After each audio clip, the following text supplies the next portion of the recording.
Hello and welcome into another episode of Tobacco Road and Abroad. My name's Gareth Parsons, joined by Aiden Moore. We got a big week this week, Aiden. We've got Panthers games to cover. We got State Carolina rivalry this weekend. We got possibility of the SEC being knocked out of the playoff completely. A lot of exciting and fun things to watch this weekend. Absolutely. This is one of my favorite weeks of college football every year. I always love Rivalry Week. Always brings the best out of every single team. Everyone's trying to either get a bowl game, trying to really end their season on a high note, or just try to ruin their rival's season. So I feel like this is going to be a great football.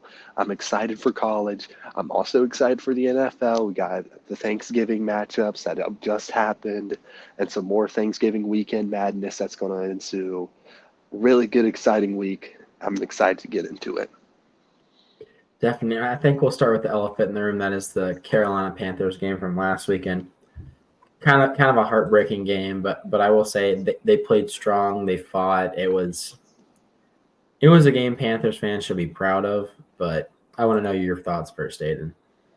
Well, I will say this that Bryce Young is each game passing on, he's just solidifying himself more and more as a valued asset for the Panthers, which is something that I was very surprised to see.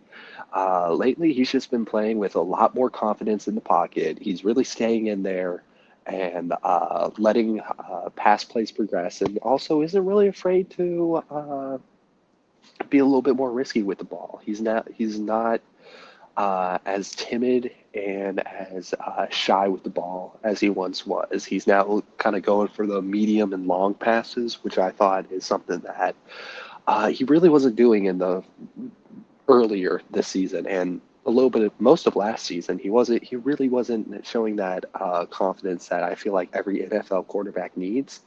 But what he's doing now, I'm very happy to have him as a Panther right now. And this game, really, it's not Bryce Young's fault. He led the offense with a lot of poise and a lot of presence. There were a couple plays where, like a couple dropped touchdowns that you can't put on Bryce Young. That was just the receivers failing to make a play. Um, Overall, it just kind of came down to the defense being pretty lackluster in this game, and but lackluster against the Chiefs is understandable. But as a Panthers fan, I'm very proud to see how the Panthers really showed up for this game. And I think if we can keep this momentum and keep this style of play up for the next couple weeks, I can definitely see the Panthers stringing along a couple more wins. I agree, and it was a really tough game to lose. Personally, I think this was a very one. Obviously, came down to a game-winning field goal. I think the Panthers could have done a lot better in this game. I think they played out of their mind, but ultimately it kind of came down to some early possessions where the Panthers were trading field goals for touchdowns with the Chiefs. Like the Panthers were scoring, the Chiefs had scored a touchdown, the Panthers would score a field goal. But the thing is, we spent too much time in the first half trading field goals and touchdowns. And we weren't necessarily able to finish drives. And I know that, like in football, you're gonna have to take a field goal at some point. You're gonna have to, it's not every drive's gonna end with you, first and goal from the one, being able to pound it in. But it would have been nice for them to kind of finish those drives in the first half, because I feel like had they been able to finish those drives in the first half, it would be a very different story. But I will say, in the second half, the Panthers did a great job of completely just shutting down the Chiefs. The Panthers did a good job of also clock management in their comeback. Panthers had a drive that took up over almost half the third quarter. They had an 8-minute, 75-yard drive that culminated in a touchdown. And then when it really mattered in the fourth quarter, they buckled down. They scored touchdowns fast and efficiently. They were able to stop Kansas City, send them 3 down a few times. And I know that Kansas City offense is pretty banged up, but what I'm more impressed with is how they played against that Kansas City defense. That defense is one of the best in the league. And Bryce Young was just wheeling and dealing, and the offense I wouldn't necessarily dismantle them, but it was they were able to exploit the weaknesses in that really strong defense. And I feel like like you said, if the Panthers can play like that, I think we may start seeing some wins, and I think even dominant wins. If we play like we did against the Chiefs, I think we will flatten Tampa Bay at home. Like I feel like that would be what I feel like we will flatten Tampa Bay at home if we play like we did this weekend. Yeah, definitely, definitely. Um, very like I'm looking forward to seeing how they play against the Bucks this week. Um, Once again, I think the last I think just the one negative that I have in like my takeaway of the game is just the Panthers defense. I feel like still needs to step up. I know they did better in the second half technically, but letting up 20 points in the first half, I'm not happy with that. And also letting up the game-winning field goal, like I felt like there was just some very there was a lot of, I guess, plays left out on the field that I felt like the Panthers could have capitalized on, Yeah. but you can't really do much about it now. But I feel like this is just another great starting point for the Panthers trying to continue to develop this season. Yeah, and I can understand. One thing that the Panthers did struggle with in the game was keeping contained. Ultimately, the play that did do the Panthers in and led to that game-winning field goal was the Panthers essentially seemed like they had Mahomes dead to rights, like sacked, and they did. They sacked Mahomes a record 8 times this year. I think we've sacked Mahomes the most this season, and that includes teams that have played Kansas City twice. So they're teams that have a whole other game on us and still haven't sacked Mahomes as many times as we did. But it looked on that drive, looked at the Panthers had Mahomes wrapped up. He kind of slides his way out through the line. He rushed for 34 yards, which eventually set up the game-winning field goal. Nothing we really could have done there. But like we said, moving on to the next one. All right, next game I kind of want to highlight is you know what? I'll do it. Is the Cowboys Commanders. There were a lot of odd games last weekend. I really thought that the Commanders were really just going to kind of, put it on them. The Commanders have looked really strong. That NFC East was, in my opinion, and Aiden's opinion, theirs to lose. But the Cowboys were able to get it done. Get it done Dakless without Dak and with Cooper Rush at the helm. And just trying to figure out what went wrong in this game. It's very similar to the Panthers game that it was just Washington couldn't finish drives. And the Cowboys, for whatever reason, were able to. They were able to finish drives. They got some key turnovers. They got some key special teams plays, including blocked field goals. So, any particular takeaways for you for that game? I mean, I've still like it was another great, impressive game by Jaden Daniels. Statistically, able to throw for over 250 yards passing and 2 touchdowns. Just remaining one of the more dominant quarterbacks of this rookie class right now. Um, Overall, a big win for the Cowboys, and just it's a much needed win for the Cowboys. I kind of written them off for the rest of the season, but they're starting to really show that they do have some of the intangibles that are necessary to at least make a run for the NFC East. But overall, I think this is more of a Washington loss than a Dallas win, in my opinion. Yeah. Speaking of another kind of weird one I don't know if you got this vibe from the game in, but this game just kind of had a weird vibe. That the flow of the game just felt weird, and just kind of like the stuff that was happening felt weird. Would be the Ravens Chargers. Obviously, it was a very good game. Two of the better teams in the AFC. The Ravens came out on top, 30-23, but early on, it seemed like the Chargers were going to kind of take control of this game. They were running the ball at will. The Ravens really weren't going anywhere. Ravens had a couple of drives that stalled out, only went like 5 to 15 yards. And then kind of in the second quarter, after the Chargers went up 2-0 or 10-0, excuse me. The Ravens just kind of exploded on their way to a comeback. They scored 14 in the second quarter, 3 in the third quarter, and then had a 2-touchdown fourth quarter to help lift them over the Chargers. Like I said, it was just kind of an odd game. Odd game indeed. And just another example of some Monday Night Madness. But I just want to just highlight Lamar Jackson's just ability to really show up in this game, throwing 2 touchdowns and rushing for 1. Lamar was able to really display more of his passing game on this game, which is something that I feel like is really slept on when it comes to analyzing the impact that he has as a player.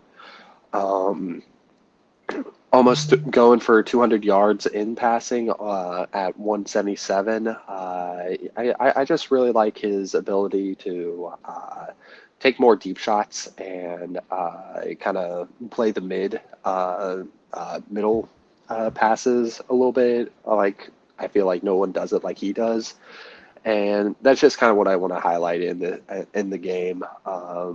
It's just Lamar Jackson really showing that he is one of the more elite passers. That I feel like ours is more slept on. I feel like his passing games is up there in like the top, definitely like top 7, top 5 conversation when it just comes off of pure passing, and I feel like it's not talked about as much. I would agree. I feel like everyone always underlooks him as a passer, and they always make the joke that he's a running back at the quarterback position. But even if you go back and watch his college highlights, he was absolutely dicing defenses up with his arm. Like, yeah, he was making like these awesome plays with his legs, like Instagram highlight worthy plays. But he was dicing teams up with his arm. He's got really good arm talent. He can place the ball in incredibly tight windows. Like that's impressive. One play that comes into mind. Well, NC State ended up winning this game against Louisville. Lamar Jackson he threw the ball. It was in the red zone. He threw the ball on 4th down into triple coverage, completely just weaved it right between 3 NC State defenders, and the receiver just caught it right here, unopposed on the sideline. Like the receiver completely unbothered. Like Lamar Jackson threw this man open in triple coverage. Like I said, State ended up winning, but he just did it with like such ease that game that I'm like, even when there was like 15 seconds left and while Louisville was down 14, I'm like, if he can place passes like that, I'm like, this game may not be over. I'm like, we're one quirky pass and an onside kick away from like just chaos. But yeah, he's got the ability to place the ball, and I think people don't give him that respect, which I think that plays into him being such a good quarterback because they don't respect his throwing ability, at least in the media. So that's going to give him that boost that they're going to kind of now this hasn't happened as much this year and last year because I think obviously the offensive and defensive geniuses in the NFL are very much aware of his talent in terms of arm talent. I think it's just more like a media thing, like a media talking point where they call him like defenses clearly know he can pass the ball. Yeah. Like, I mean, if he's been dicing defenses for this long in the NFL, like, and they don't know, something's wrong. Yeah, pretty much. Any other game you'd like to highlight for this week? Do you want to highlight some of the Thanksgiving games that have happened? Oh yeah, no, I'm kind of our segue into this week. We'll highlight some of the Thanksgiving games that have taken place today. I really wanted to talk about the Lions and the Bears. Everything else, I'm not gonna lie, a little bit of a wash in my opinion.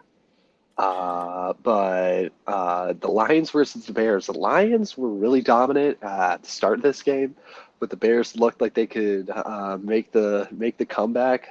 They were having a good fourth quarter until I don't know what the hell happened, but Caleb Williams was having a great game,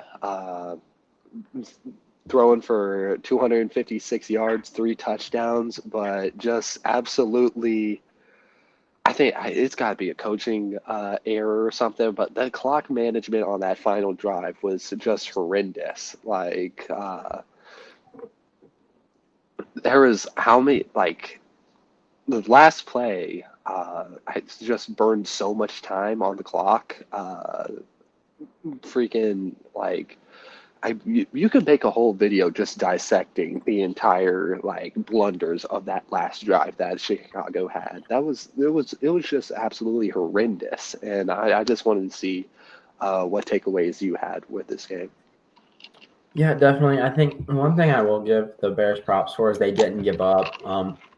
The Lions definitely are a hard team to play. We've talked about how they're kind of like getting mono. You kind of have like a hangover effect after you play them, regardless of whether you win or lose. There's kind of this hangover effect when you play them. And I think it's just because of how physical they are. But I think the Bears, particularly their defense, did a good job of matching that physicality in the second half. Because it looked like, the Bears started looking threatening. They beginning of third quarter, Keenan Allen touchdown pass caught or thrown by Caleb Williams. But then the Lions went right back down the field and scored. I'm like, well, damn, like this game's over. But was I wrong? Keenan Allen and DJ Moore would then Keenan Allen got one more touchdown pass, and then DJ Moore also got one, and it was the Bears didn't Keenan quit. Allen's That's really bald. Like I saw that. Like one of the plays, his helmet came off. Like I forget how bald Keenan Allen yeah. is. Like he is bald, bald. I think I saw my reflection through the TV of how bald his head was.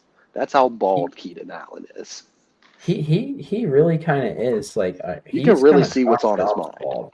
Yeah, you can. He's kind of Josh Dobbs bald, if you know what I mean. Absolutely. With how shiny that is, like you said, he's like some Josh Dobbs bald. Sorry, that's for those who don't know. Josh Dobbs is an NFL quarterback that has alopecia. We love Josh Dobbs here, though. The Pastronaut. Shout out, Josh Dobbs, and shout out alopecia.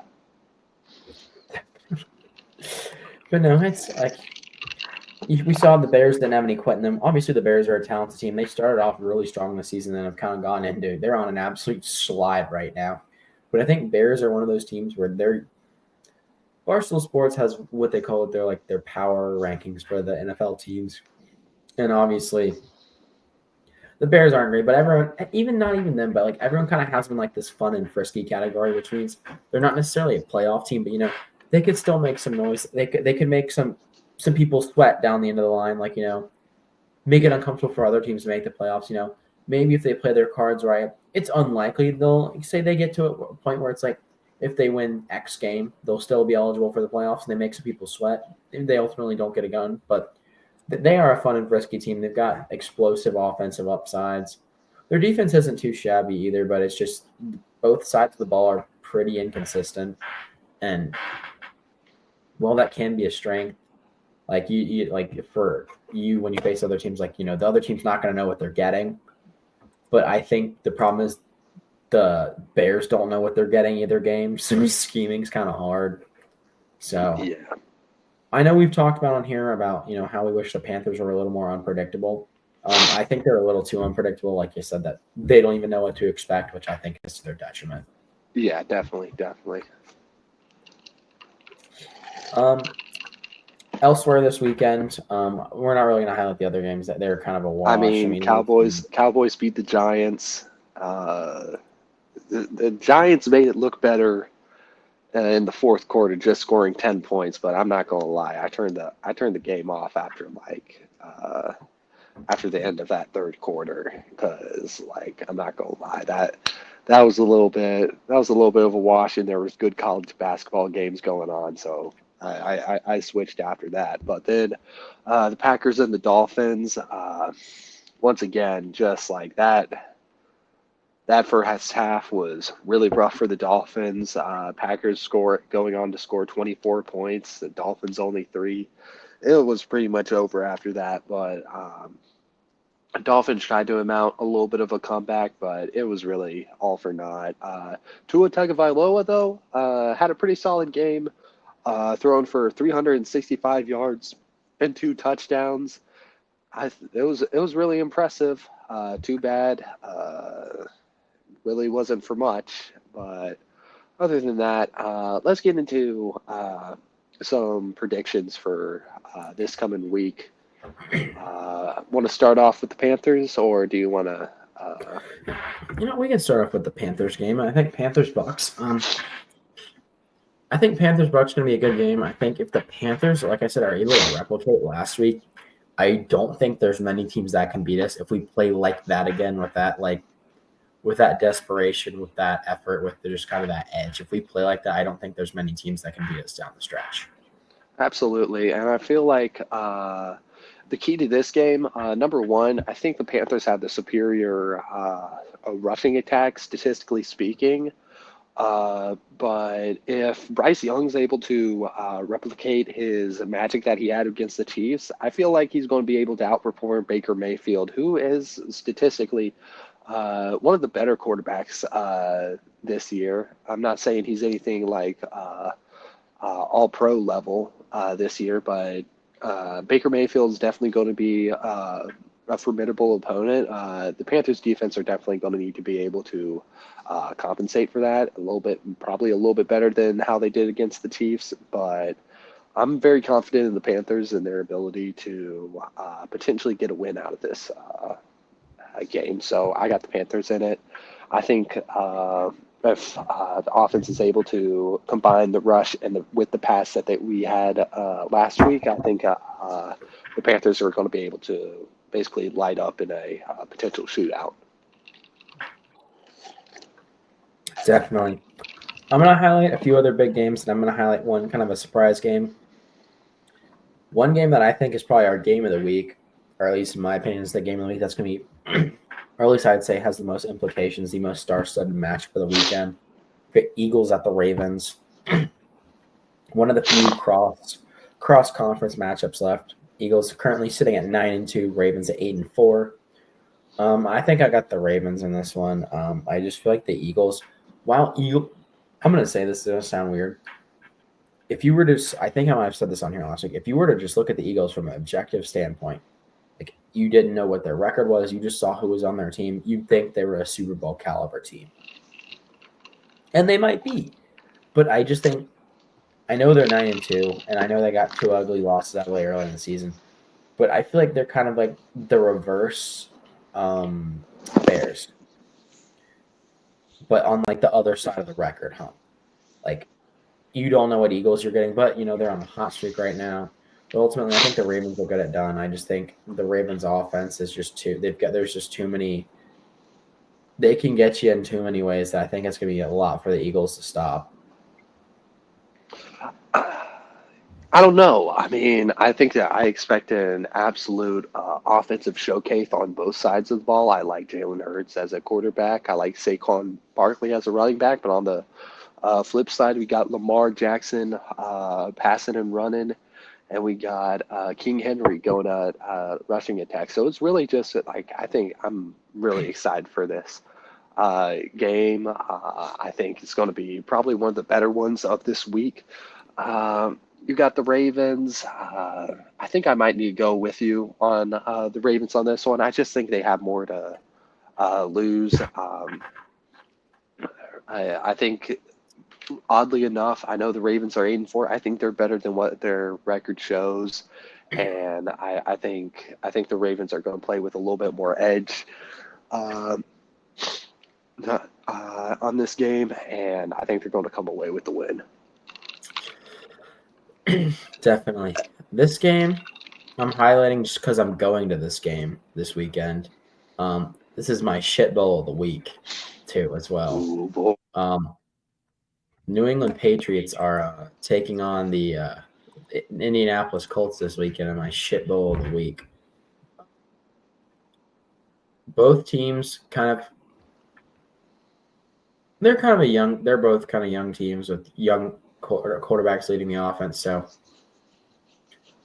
high ceiling, low floor, really kind of unproven talent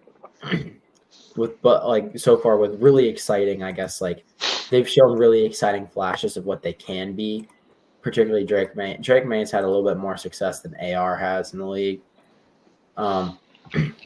But we'll see. On Sunday, it'll be at 1 p.m. in Foxborough. AccuWeather says 31. The weather app told me it's going to be cold as fuck.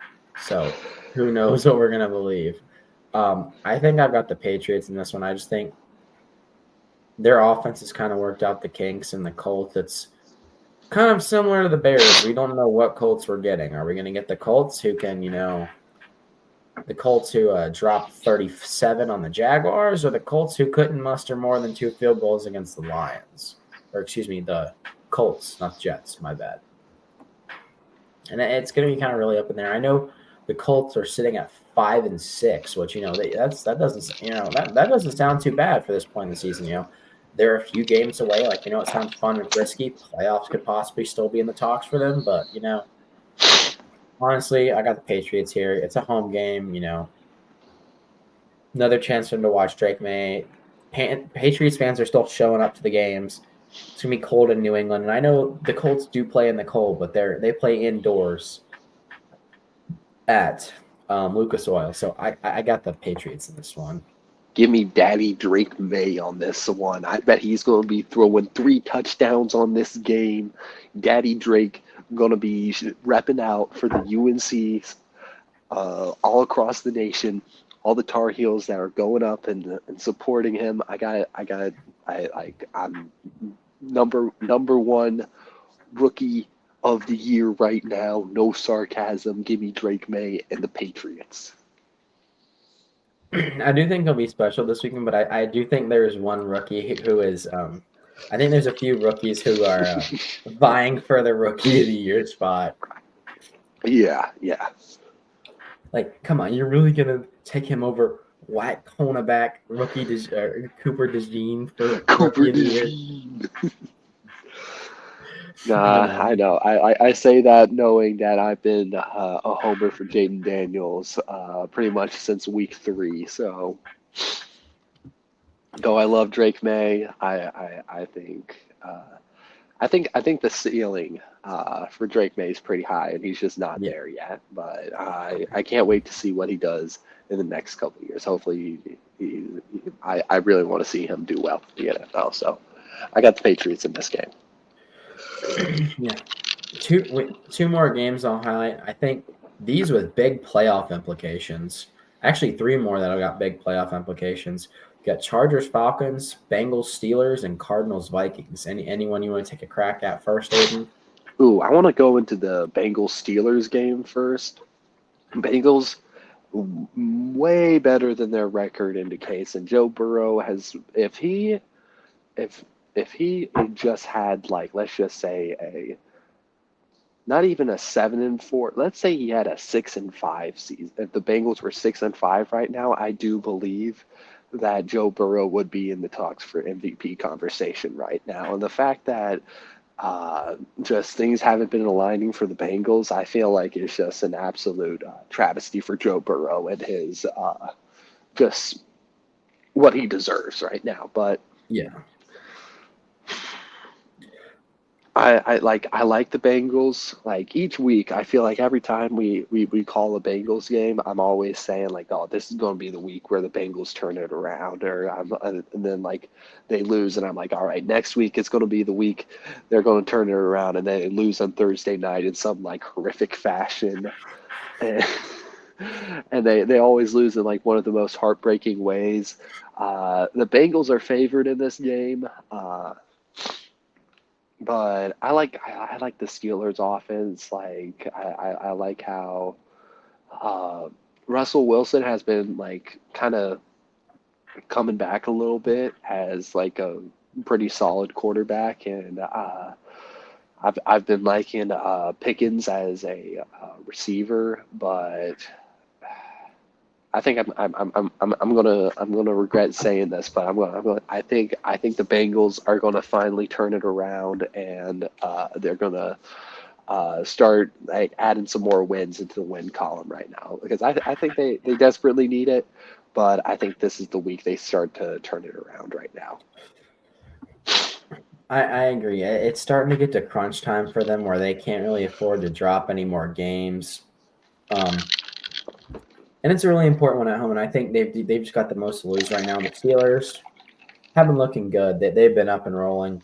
Offense, I mean, their offense has been good, like nowhere near as good as the Bengals' offense, but good enough to get by, especially with that really good defense, that really good special teams.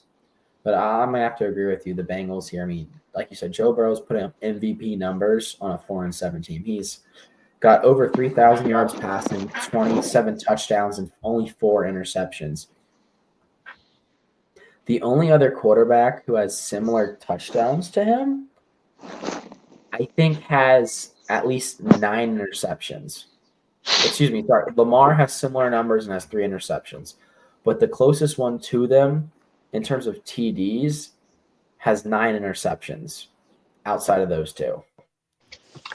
So he's really kind of putting together an unprecedented season statistically. It's just he ain't got no help. Yeah. No, it is tragic.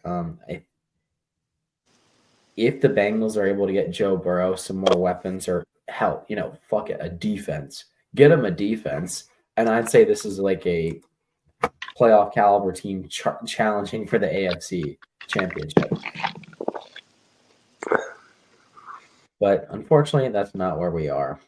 Other games of playoff implications. This one, it's more of between a wild card and a current division leader. Get the Chargers at the Falcons. I'm gonna go with I got the Chargers here. I think that was a heartbreaking loss against the Ravens. It was kind of a weird game flow in terms of how that game went, and I just think the Chargers can hurt you two ways. They can run you to death with J.K. Dobbins, or they can have Justin Herbert absolutely pick you apart. And while the Falcons do have really explosive upside, I just think the Chargers are too much. That Chargers defense is a lot better than it's been in years. If you told me that there would be a Chargers team that was defensively oriented, I would have thought you were crazy.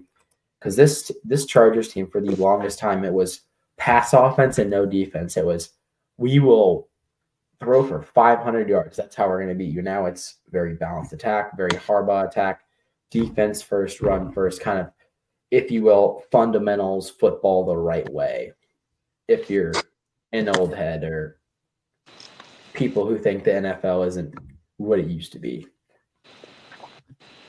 I got the Falcons in this game. I'm going to have to disagree with you on this one. Kirk with the perk Cousins. I like him a little bit too much in Atlanta. I really like his passing style. And they've just had a very explosive offense out in Atlanta. It's going to be a home game for them. And I looks like J.K. Dobbins is going to be out for the game. He looks doubtful right now.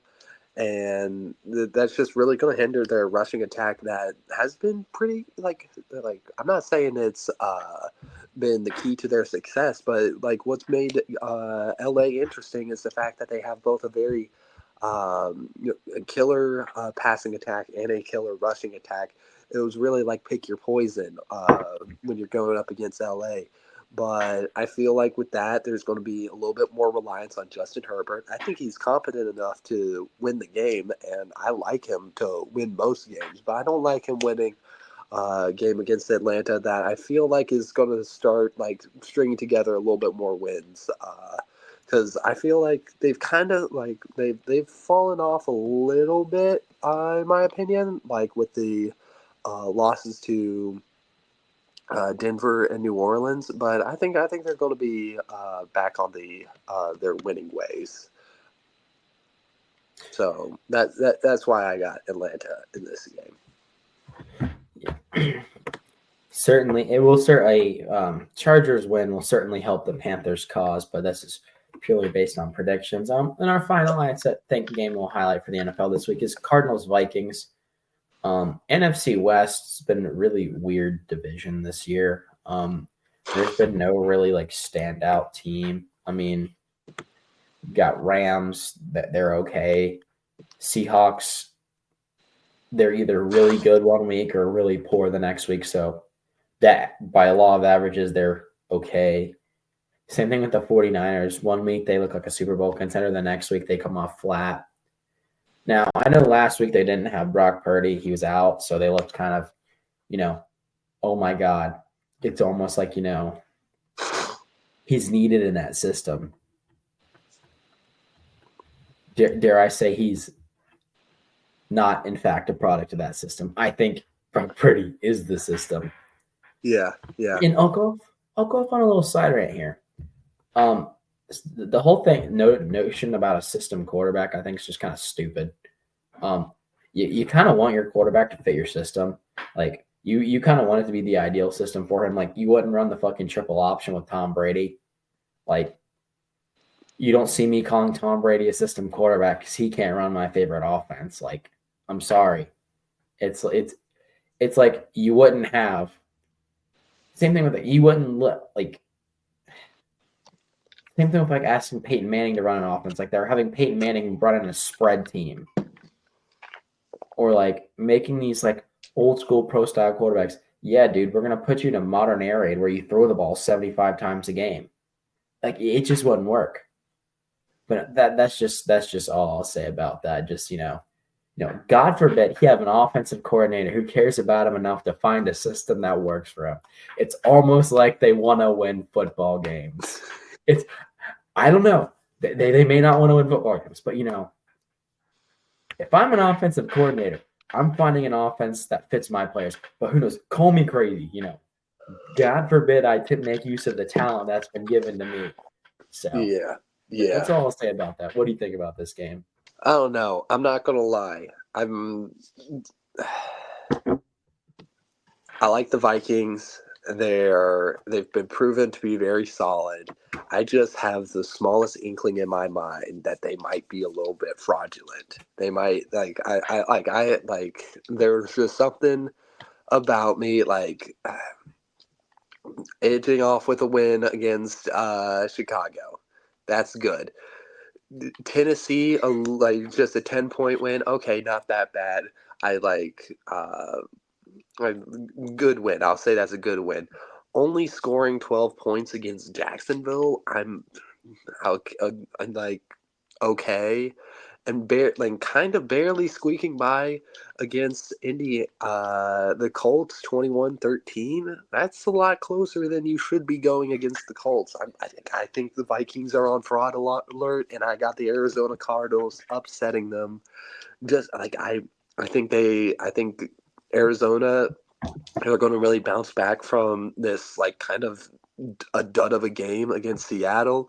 But before Seattle, their offense has been just absolutely putting up good numbers. They put good numbers against the Jets. They put good numbers up against Chicago. They put good numbers up against Miami and the LA.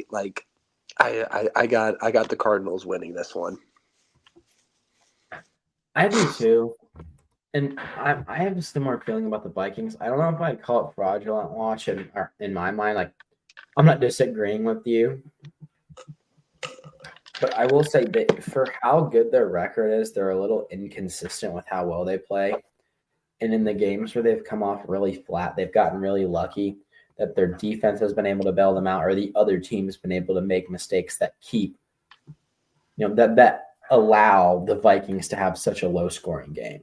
Or allow the Vikings to make mistakes. Particularly, I think it was the Sunday Night Football game against the Rams a few weeks ago, where it was like both teams were just god awful. Like there was like turnovers galore on both sides of the ball. But because the Rams sucked slightly more that night, they lost. Now, I'm not saying the Vikings are a bad team. I don't think they're a bad team. You don't get the 9-2 by being a bad team. Regardless of how fraudulent you are, you don't get to 9-2 by being a bad team. There's not that many give me's in the NFL where you can play 11 games and win 9 of them. However, I do think the Cardinals have more to lose here. It's kind of in crunch time. They're in a playoff race. They've got Kyler Murray, who's an explosive offensive player. Really smart with the ball. I'm not saying Sam Darnold isn't smart with the ball, but he's got 21 touchdowns to 10 interceptions. Not a bad ratio at all. There are people in the league with worse ratios right now, like Geno Smith, who's 12-12. But, there have been times where Darnold's just been careless with the ball. And I know bad reads are going to happen, but there's somewhere it's like, God damn, a quarterback in college wouldn't have even made that bad of a read, which they probably will have. But you know what I'm saying? Like, it was kind of like one of those, a few of his interceptions were some of those where it was like head scratchers. Like, why would you try that window? You had a running back open in the flatter. You had a check down here, but you tried to force the ball in here. But like I said, I'm gonna have to agree with you. I think the Vikings are going to come away with this one and further try and cement their place as top of the NFC West. I think you want to move on to college now and kind of highlight last weekend's games and then move on into this week's predictions for rivalry week. Starting off, going back into college, want to open it up with the UNC Boston College game.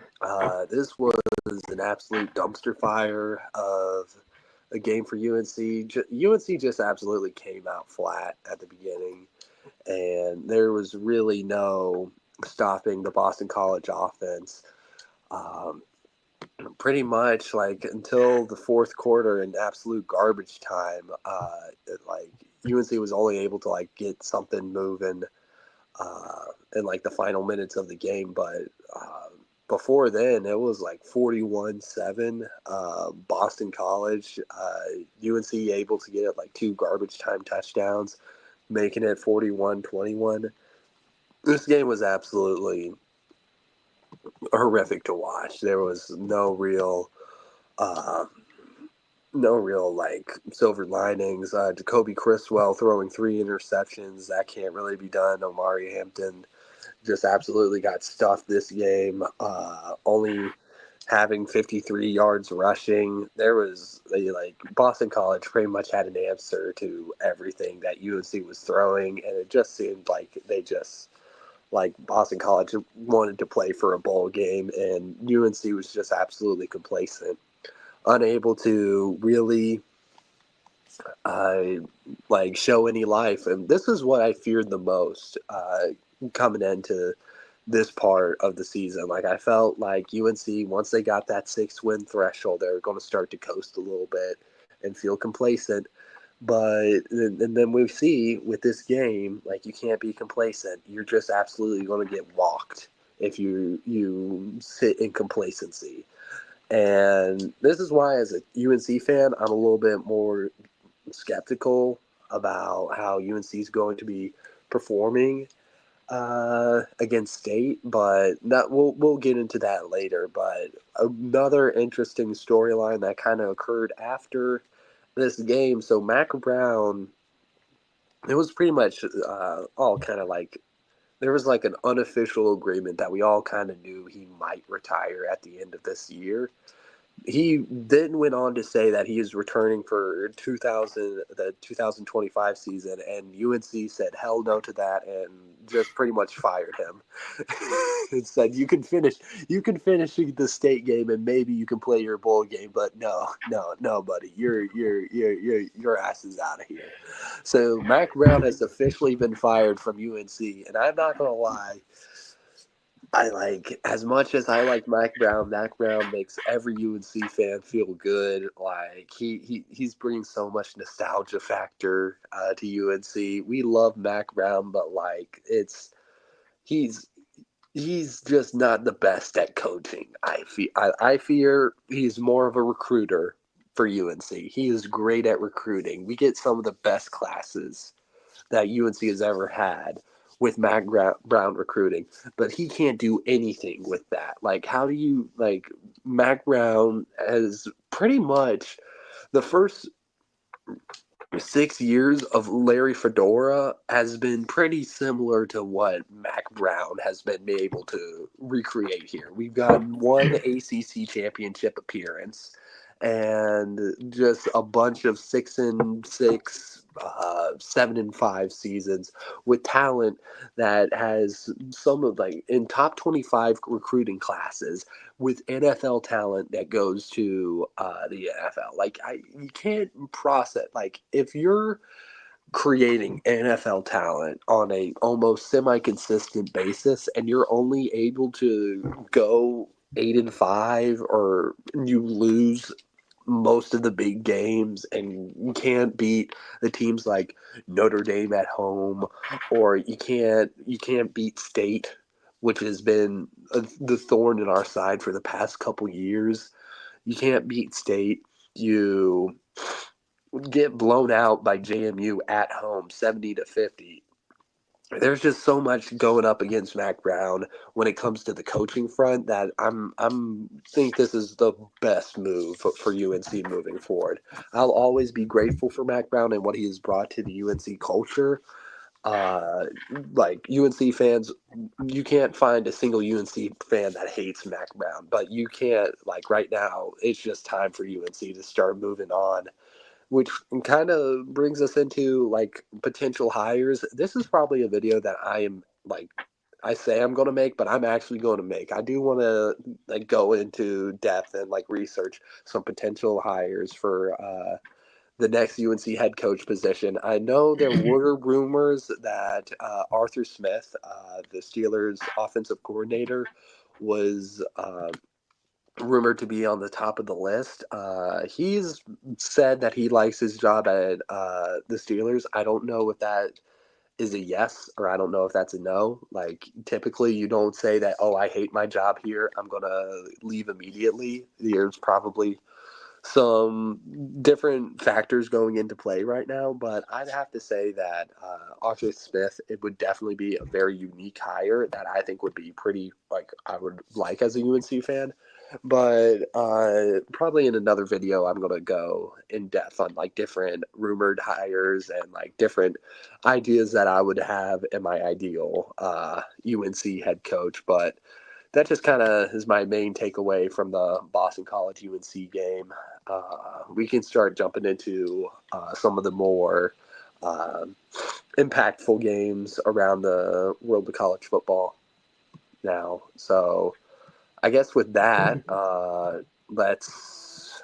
Where do we want to start? I mean, I guess do you want to start with Ohio State, Indiana?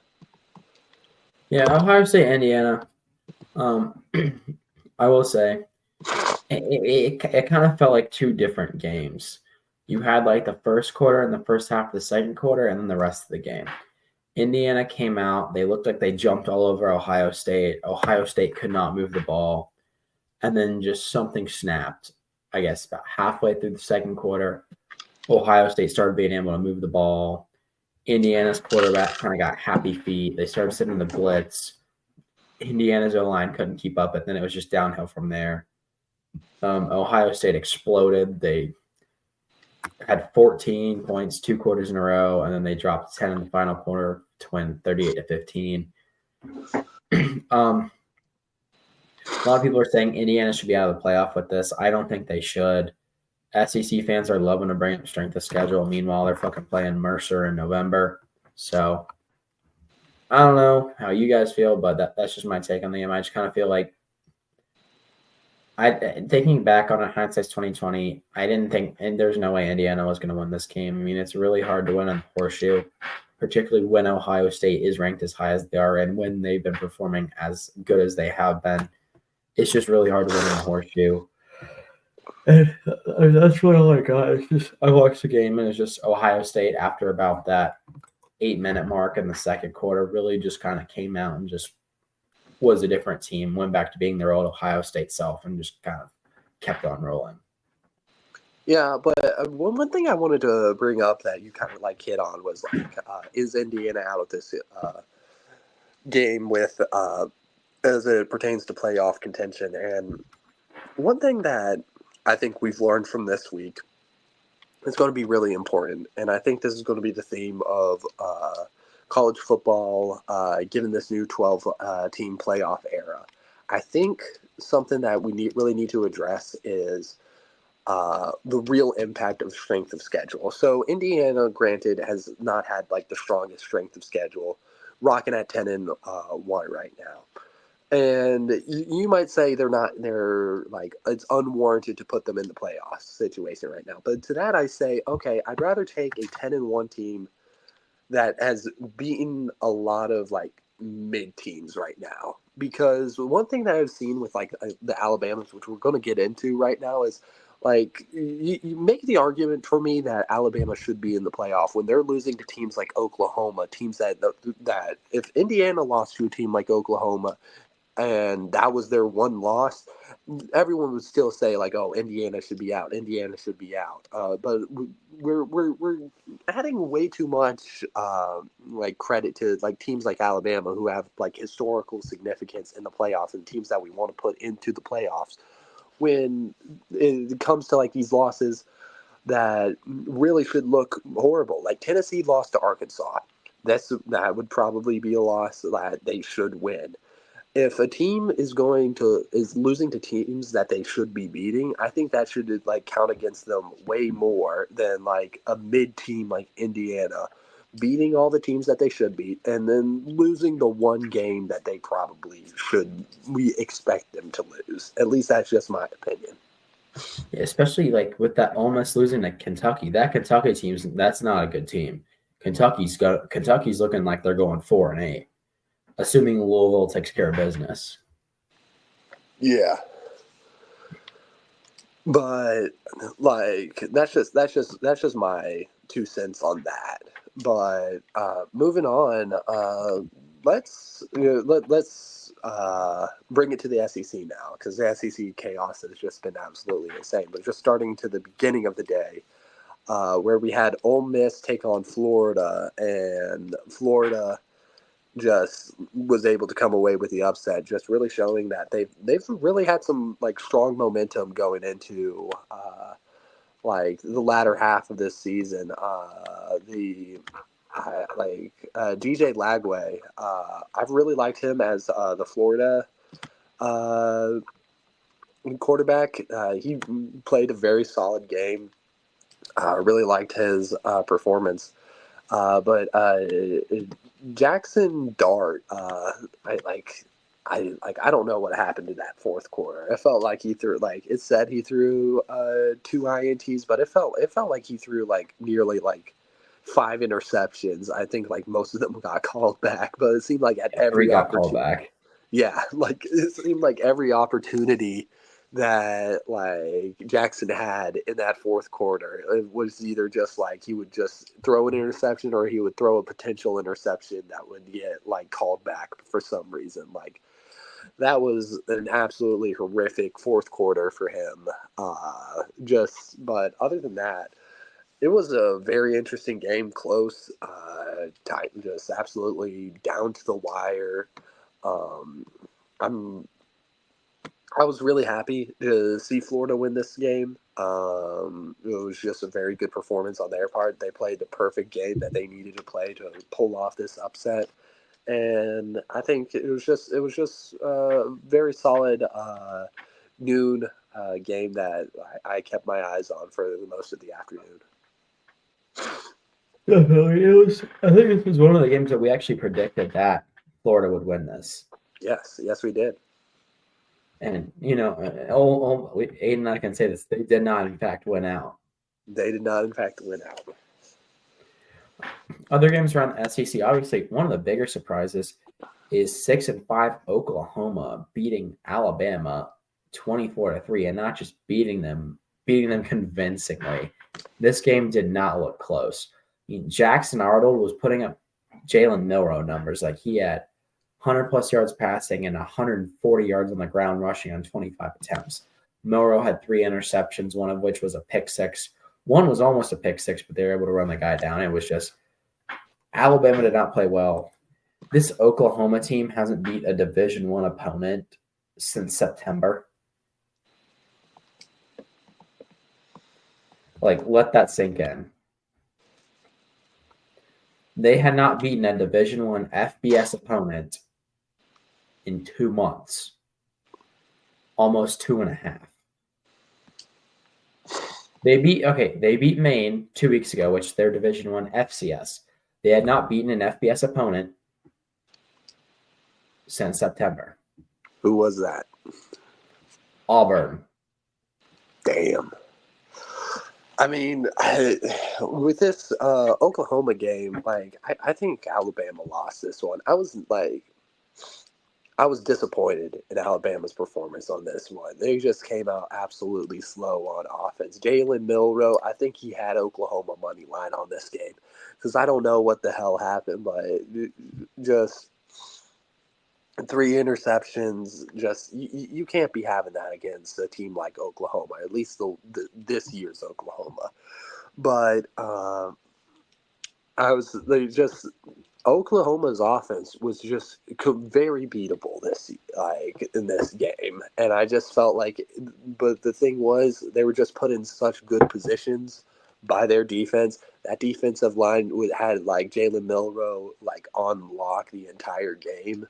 I was very impressed with that Oklahoma defensive line just absolutely getting the jump on Alabama's offensive line. That was my biggest surprise of the game, was just the quickness of the Oklahoma D line, just really like showing their resilience.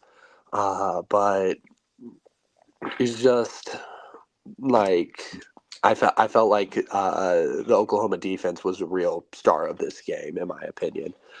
There was one moment in, I'd say, the fourth quarter where like Alabama was like trying to make a little bit of a comeback, and they had a touchdown called back on, I believe it was an illegal shift or an illegal formation that was called at the like it was called after the touchdown was caught. Like it was some very I'd say it was a weird call. I like some people might be saying like, "Oh, that was the reason why Alabama lost the game." I'm sorry if you're like down 24-3 in the fourth quarter against Oklahoma, and your main claim that you lost was a really weird call in the fourth quarter. I think you kind of deserve to lose. Like, if anything, the SEC refs probably like if they were like actually corrupt, they would probably like let Alabama get away with a couple calls, because like this loss just looks absolutely horrible for the SEC. But just a very weird game, but a fun game to watch. I'm impressed with Oklahoma's defense, and I'm glad to see that they fought their way to bowl eligibility with this win. Definitely, and it's particularly we kind of knew coming into this year it'd be a rough year for Oklahoma. I mean, not this rough, but like Jackson Arnold definitely hasn't performed up to standard. But it is nice seeing teams get well eligible, because like you don't want to wish that on like any team, like particularly with how NIL is and like transfer portal. You want to get as much time with these guys as possible.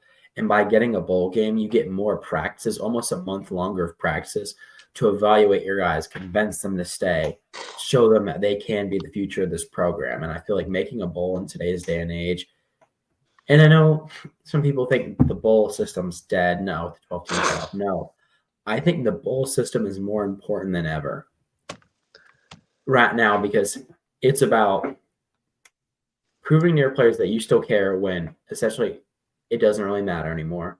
I mean, you got money on the line, you got pride on the line, and honestly, in my opinion, we'll make this another day, in another video where people said bowls have never been important. When we had the BCS and it was 2 teams, the teams are going to get left out. You know how you found out whether you stacked up against another conference? Not from some stupid ass 12-team playoff, from the fucking bowl games. You went out there and fucking duked it out. You played your hearts out in those bowl games. But now they're important for a different reason. They're less for pride and more for trying to evaluate your team, keep players, show players that they can fit in your team in the future and don't need a transfer. They're I just think as important, if not more important, but for different reasons. I think a good way in the future, what I really want to see. So if we want to make it like keep these bowl games, especially like the lower tier bowl games, I would want to see so the sponsor of the bowl to promise the winning team, like an automatic NIL signing of all the whole team for the next season. I think that would be a cool thing to see. Like the Pop Tarts Bowl. Like I want to see Pop Tart sign like the winner of the Pop Tarts Bowl. Like every single player that was on that team, I want to see them sign to an NIL deal the following year, and I want to see ads with them in it. Like all the next season, like I think that would be fun. Like I think that's something that we really need to start considering if we want to start saving these bowl games. I agree. I think that's a good idea. Even if I'm it's a big something fan of like that. the Lockheed Martin Bowl. That's a real thing. The Armed Forces Lockheed Martin Bowl. I want to see it. I want to see that I want to see that NIL check written for the winner of the Lockheed Martin Bowl. Oh yeah. Moving on to other games that of importance. Penn State, Minnesota. This game really wasn't. This game did have playoff implications. Had Penn State not pulled this off, it was a back and forth game down to the wire. Unfortunately, Minnesota was not able to hold on and get the win, but it was a close game. Penn State another close win. I really haven't seen a season-defining win for them, but at the same time, you can't thank them. They're 10-1.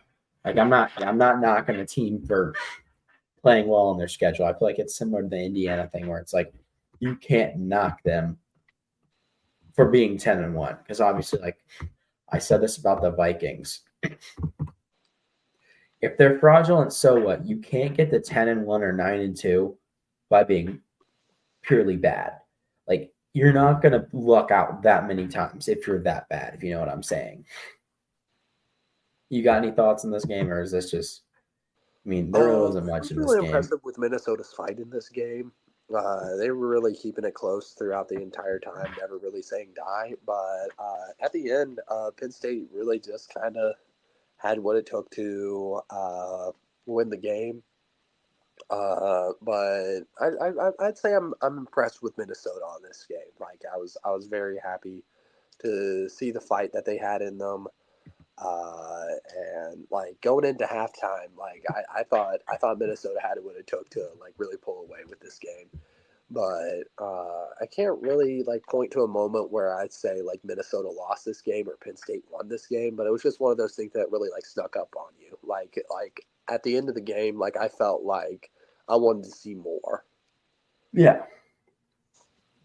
because I felt like if you gave like another like minute or like another like drive for Minnesota, like there was a very real chance that they could have pulled away with this game. But it just felt it was one of those games where it just felt like it just ended and you're like, damn, I wish I saw more.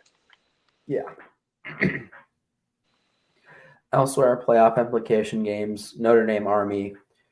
Notre Dame or Army really couldn't stop the run. I mean, Notre Dame did exactly what I feel like any team should do against a military academy was use their superior size and just kind of run the ball. Don't let Army hold on to the ball. You hold on to the ball. And they just kind of ran all over them, and they made it really hard to stop to where when they finally started passing, Army was so busy selling out against the run that Riley Leonard basically had free deep shots all day. Yeah. I mean, still, no disrespect to Army. I still think they're a great team, but I just think if for especially for an Army team where their offense isn't really predicated on necessarily scoring a lot of points, if you come out kind of flat one night, and I didn't say think they were necessarily flat, but like in the option, you're always like one mistake away from a big play. The problem is Notre Dame never made that mistake. Like you could see the running lane open up and it'd be, oh, Bryson Daly's one on one with the linebacker, and the linebacker would make an amazing open field tackle, instead of 30, 40, 50-yard gain or even a touchdown where house it's, 3-yard gain. And I know it kind of sounds like weird saying having a touchdown saving tackle 3 yards from the line, but with the option, you kind of got to sell out. And you're going to have a lot of these one-on-ones. That's the whole point of the option is you force these one-on-ones. But the problem that Army had was Notre Dame was really disciplined in these one-on-ones and played them perfectly. Yeah. I mean, pretty much like I hate to be that guy, but we knew this was going to happen. Like Notre Dame just had the size, they had the experience, and they were just it was a better team that night. Just absolutely dominant performance on offense, really shutting them down on defense. There were a couple times, like early in the first quarter, like there were a couple mistakes. Like I remember where I was like, okay, maybe our Army is going to be able to capitalize, but like it was pretty much immediately like stuffed by Notre Dame, like to the point where they were like, okay, let's go for it on fourth down. If we get it, good, but if not, like our defense is going to stuff them anyways, so it's not going to matter. But in the end, Notre Dame just proven that they're still a very dominant force to be reckoned with, and I'm really looking at anticipation for their matchup against USC, really hoping that they close off the season on a strong note so they can make their case for a home game on the playoffs. Definitely. Elsewhere, in terms of playoffs, we've got Arizona State BYU. This was a really exciting game. Arizona State jumped out to an early lead, and then BYU fought their way back in this game. I thought this game was over, but BYU did a great job of fighting back. In the end, Arizona State did come out on top, and it was, like we said, behind the running of Scatbo, their running back, who went for 28 carries, 147 yards, 3 touchdowns. And the end of this game was interesting. The Arizona State fans actually stormed the field before the game was over because Arizona State had a very unique way of running out the clock. So what happened was BYU turned the ball over deep in their own end. And instead of scoring or kneeling it out, Arizona State had their quarterback on 3 plays run as far backwards as he could and then go down.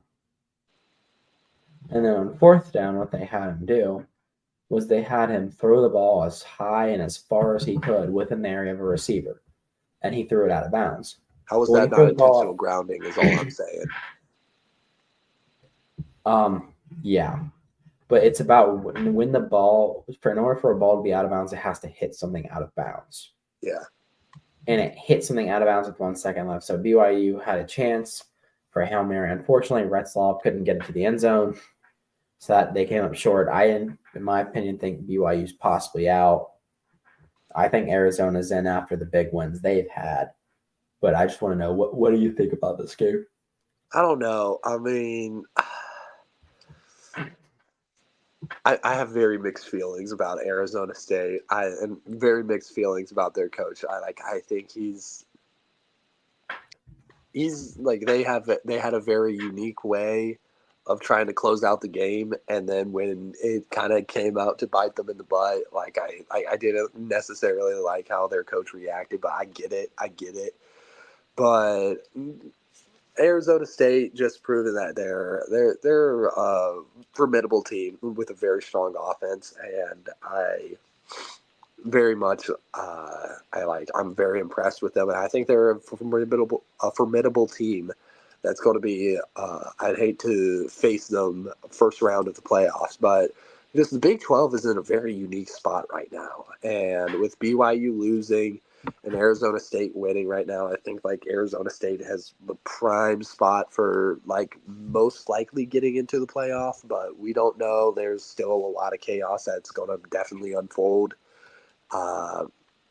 But Arizona State just gets the win, and a big win for them. I was happy to see them hold off BYU. BYU looked really strong on their comeback, and I thought they were going to be able to find a way to get the win, but I admire them for their resilience. But Arizona State just was the more dominant team, and BYU continues to slide after that loss to Kansas. Definitely. One more game we'll look at for this week is Colorado, Kansas, another Big 12 game. Actually, we'll look at 2 more. Colorado, Kansas. Kansas kind of just jumped out all over them. Similar to the last one, Colorado tried to fight their way back in it, but it was too little too late. Man, this Kansas team looks like a playoff team. Looks like the most playoff team that anyone could be, and they're 5-6. Like this team's really figured it out the last couple weeks. But unfortunately, they're 5-6, and they're solidly out of the playoff. Yeah. I didn't get a chance to watch the game. They apparently looked good from what I've read. They kind of just came out and jumped on Colorado, and Colorado kind of came out flat-footed. Which kind of a there was a theme this weekend, if you can't tell. A lot of teams come out flat-footed, and then just kind of like a comeback that's too little, too late. Any thoughts on this game, or is it you're kind of similar boat to me where you didn't really get to watch much of it? Oh no, I watched this game and I was very this was a game that I was watching big time just because I wanted to see how Colorado would respond to the media hype that they've been getting. They've been kind of the media darling again, and that's typically the times when they start to like slip up a little bit more. But I was also interested. Like Kansas had a lot of hype going into this game. They beat BYU, and they beat Iowa State. They almost beat a ranked Kansas State, but they were going into this game with back-to-back wins against ranked opponents, which has never happened in Kansas football history. And now they make history even more this year by coming off with a ranked win against Colorado. That is 3 consecutive ranked wins for this Kansas Jayhawks team. And I really want to see them bowl eligible. I'm not gonna lie. I think I'd love to see them get that bowl eligibility and that last win. They're going to be going up against Baylor. We're going to talk about it in our preview for that. But I was pretty impressed with like Kansas's performance in this because they came out swinging in the first quarter, basically scoring 17 on it points until like Colorado like responded with their touchdown. But I was just like, when is Kansas going to finally slip up? Because Colorado is definitely going to like use their offensive talent and really take over this game, and that never really happened. Kansas remained pretty dominant and in control for the majority of the game, which is what I was really surprised to see. But yeah. Big win for Kansas, and this has got to be a playoff eliminating game for Colorado. I don't see a way they can like fight their way back in. Definitely not. One other game that I will highlight is Texas A&M Auburn. Texas A&M, I think, is out of the playoff, being at 8-3. I don't think so. Yeah, I do think they're a better team than Alabama. No, I mean like technically they still have a shot. Like if they beat Texas, they have aren't they in the SEC championship, and then they can win SEC that championship, and then they get an automatic bid. Yes. But and with all the Power 5 teams having one loss now, and particularly if Boise State messes up this week, that could open the door to some 3-loss teams in the SEC, but we will see. This Auburn Texas A&M game was back and forth. There were mistakes, there were successes, there was just all-out offense. It was a quadruple overtime affair, which Auburn came out 43-41. Came down to a play where they were alternating 2-point conversions, which is what they do after the third overtime. Texas A&M ran this trick play in order to kind of get their quarterback on the move, and essentially they ran a jet sweep to their quarterback, and his job was to throw it to the end zone. He throws it to the end zone, wide open receiver. Dude had not many people around him, and it hits him in the hands, and he drops it. Like, it was perfectly drawn up play. They ran it to perfection. I'm like, oh, we're going to another overtime. Hits him right in the hands and just bounces right off. Yeah. I mean, it's not fun to watch teams lose like that, but it was certainly kind of a lot of drama. There was a lot of anticipation about that, and it was a great game to watch. Unfortunately, it had to end that way. It's always unfortunate when games end that way, but nonetheless, it was still a good game. Any takeaways from that one? I'm really impressed with Texas A&M's ability to really come back. Like Auburn had their number in the first half, like down 21-0, and that's when College Game Day announced that they were going to Texas A&M, Texas. And I was like, oh, this is poor timing. Like they're just absolutely going to get dog walked by Auburn. But Texas A&M put up a good fight. Now, granted, they definitely should have won this game. Like they're like, I'm sorry, like you should not be losing to Auburn if you are this like at this point in the season. Like this is still a very embarrassing loss if I'm a Texas A&M fan. But yeah, I'm impressed with their ability to really like come back and like in the third and fourth quarter. That's one of my big takeaways of this game. But it just all props to Auburn because they came out swinging. When Texas A&M was coming back, they kept calm and composure. Then they executed a near perfect overtime, like their overtimes were just near perfection. Like they pulled out the perfect 2-point conversions, and they were able to come away with the win. And I was very pleased to see Auburn win this game because I felt like they deserved it. They deserved it. This wasn't a game where like the better like the more I guess the team with like the bigger players was able to like just overpower the weaker opponent in like the latter half of the game. This is where a team that was dominant from the start was able to keep and maintain composure when adversity was hitting them, when the bigger team started to swing back. And that's what I like to see, and that's why I'm very happy. All right, welcome back to the final week of the college football regular season episode here. We've got our predictions for Rivalry week. Obviously, we're going to start off with State and Carolina. I'm going to let you go first. What do you think about this game? I mean, we can go in depth. This is like our game of the week, basically. Like This is our game of the week. This is where legends are made. This is once in a lifetime until it happens next year again. This is going to be the most important game of our lives until the next game inevitably follows it. This is State versus Carolina. History is in this rivalry. This year will not be historic. But the sentiment still stands. UNC, NC State. Let's see what's on the line right now. UNC is 6-5, almost the true definition of mid. What would truly make them mid is one more loss, making them 6-6. Literally the definition of mid. State is 5-6 right now, one win away from a mid bowl game. So much is on the line right now. Mid rights are in the air right now. We got mid-state versus mid-UNC. It's going to be exciting. I can't wait for this game. It's going to be 3:30 kickoff on the ACC network. This is where legends are made, and this is where the schedules and records are thrown out the door.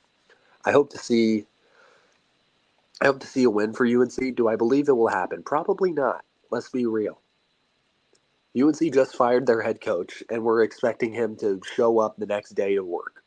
When do you fire somebody and then say, okay, yeah, you're fired on this date, and then you just start showing up to work and just doing your normal thing?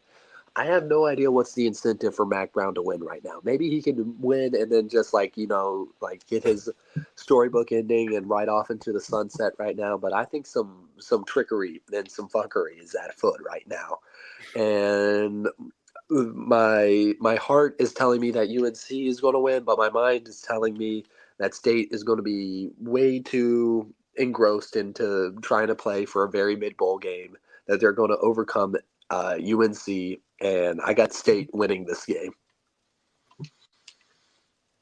I'm still not sold on who I think's going to win this game. I honestly think neither team wants to win this game. And judging by how both these teams have played this season, I really don't think either of them wanted to win any games this season with how badly both teams have tried to lose certain games. I know NC State beat Cal. Do you know how hard we tried to lose that game before we inevitably won? We gave Cal a chip shot field goal to win the game, which they missed, and we gave the ball back to Cal 10 seconds later. I honestly wouldn't be surprised if this game goes to overtime, if we start going to alternating 2-point conversions, and there's still not even 10 points scored. You have to score to go to the next overtime. I think this game's going to be a crapshoot. I'm not sure who I'm going to win. I'm similar situation where I think, in my heart, I think State's going to win, but in my mind, I'm like, we're going to fuck something up. Like, something's going to go horribly wrong, and Carolina's going to win. But, like, for the memes, just do it. Just do it. Yeah, no, I think it's just that nothing right now. Going into this game, there's nothing going for either team. Carolina just fired their head coach. For all they know, Mac Brown's going to turn up in a fucking bathrobe and sandals and a bottle of scotch. He's going to be smoking that Michael Jordan cigar on the sideline. Mac Brown's like, fuck it, I'm getting paid. Like, his contract's not up, so he's getting handed a check to do fuck all for the next week. Like,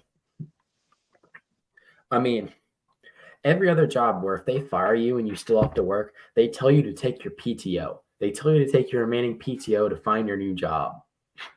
Meanwhile, Mac, I'm like, hey, can you coach a rivalry game for us and pretty please win? We should have just added the stipulation: if you win this, you keep your job, and just lie to him. Just lie to him and say if you win, you keep your job. At least then we would have had some he would have shown up. I'd be surprised if he shows up on Saturday. If he doesn't show up on Saturday, I'll be like, that's expected. Let's be real. So when you hinted at like something you think there's gonna be some fuckery. Are you saying like games on the line, 4th and long, and he decides to run fullback trap, that type of fuckery? Like he just doesn't care that bad. If he purposely sabotage, he would have to be. That's what I'm asking if you were hinting at. Like when you said if you think he's going to bring out some fuckery. But see, I think it's like Mac Brown is such a UNC legend. Like, I don't know if he would want to taint his legacy like that, but if his legacy is already like, hey, you got fired the second time you joined a school, got out of your retirement ESPN job just to put on the headset one more time, and they fired your ass anyway, I'm not sure if he wants his legacy to be that. I think he would be. I wouldn't be surprised if it's 4th and 35, and he goes fullback run up the middle.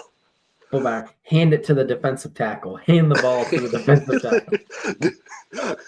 Tells Jacoby Criswell, threatens to remove his scholarship with the remaining days that he has left if he doesn't throw a pick 6 on this next play. I don't know. On the state side, I just think Anai's woefully incompetent. I mean, the start of the Georgia Tech game says it all. How does a fucking jet sweep turn into a goddamn pick 6? That takes special types of retardedness for a jet sweep to turn into a pick 6. The receiver who's been bitching about playing time and NIL money bobbles the jet sweep and turns into a pick 6. This is the guy that's threatening to leave if we don't get him the ball more.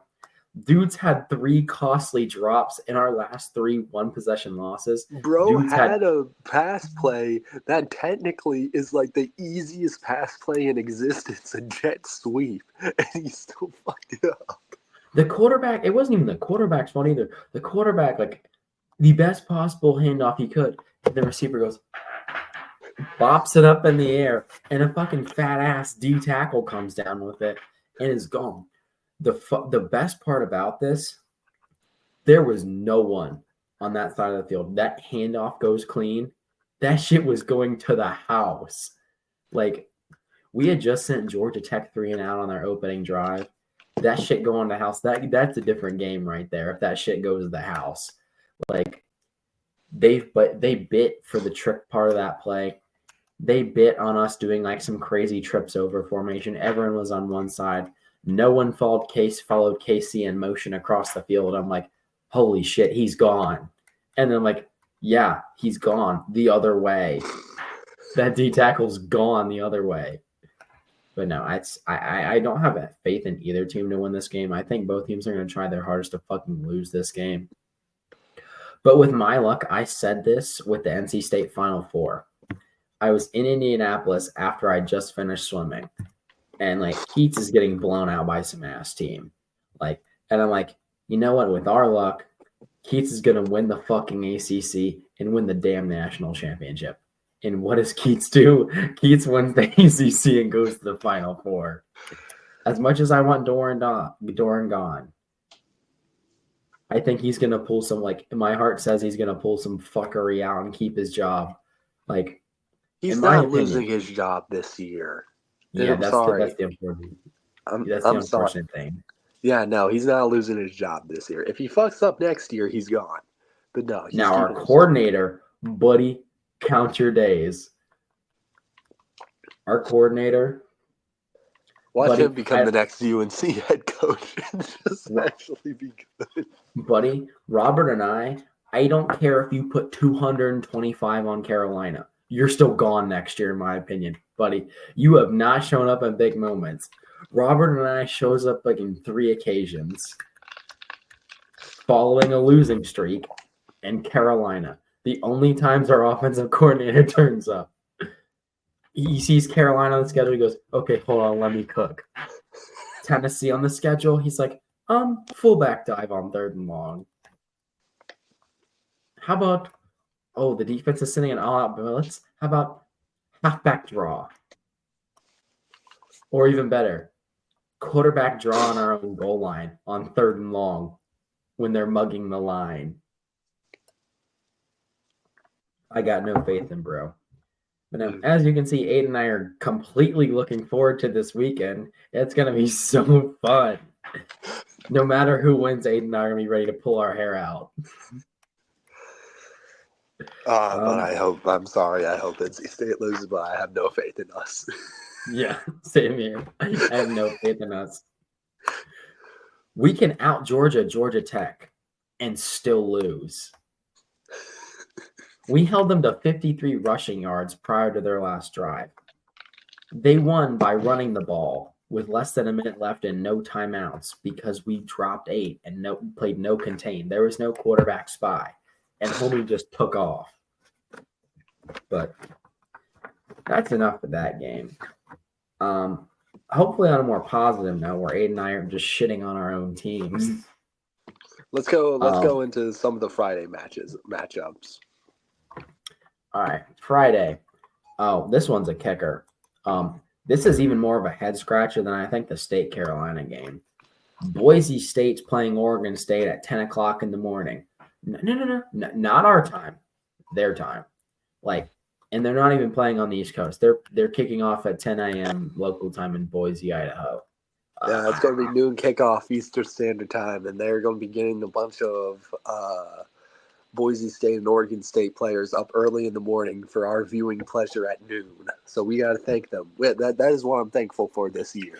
I am thankful for Fox Sports demanding that college athletes from the Pacific Northwest get up early so they can sacrifice their bodies for our viewing pleasure.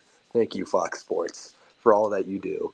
But memes aside, I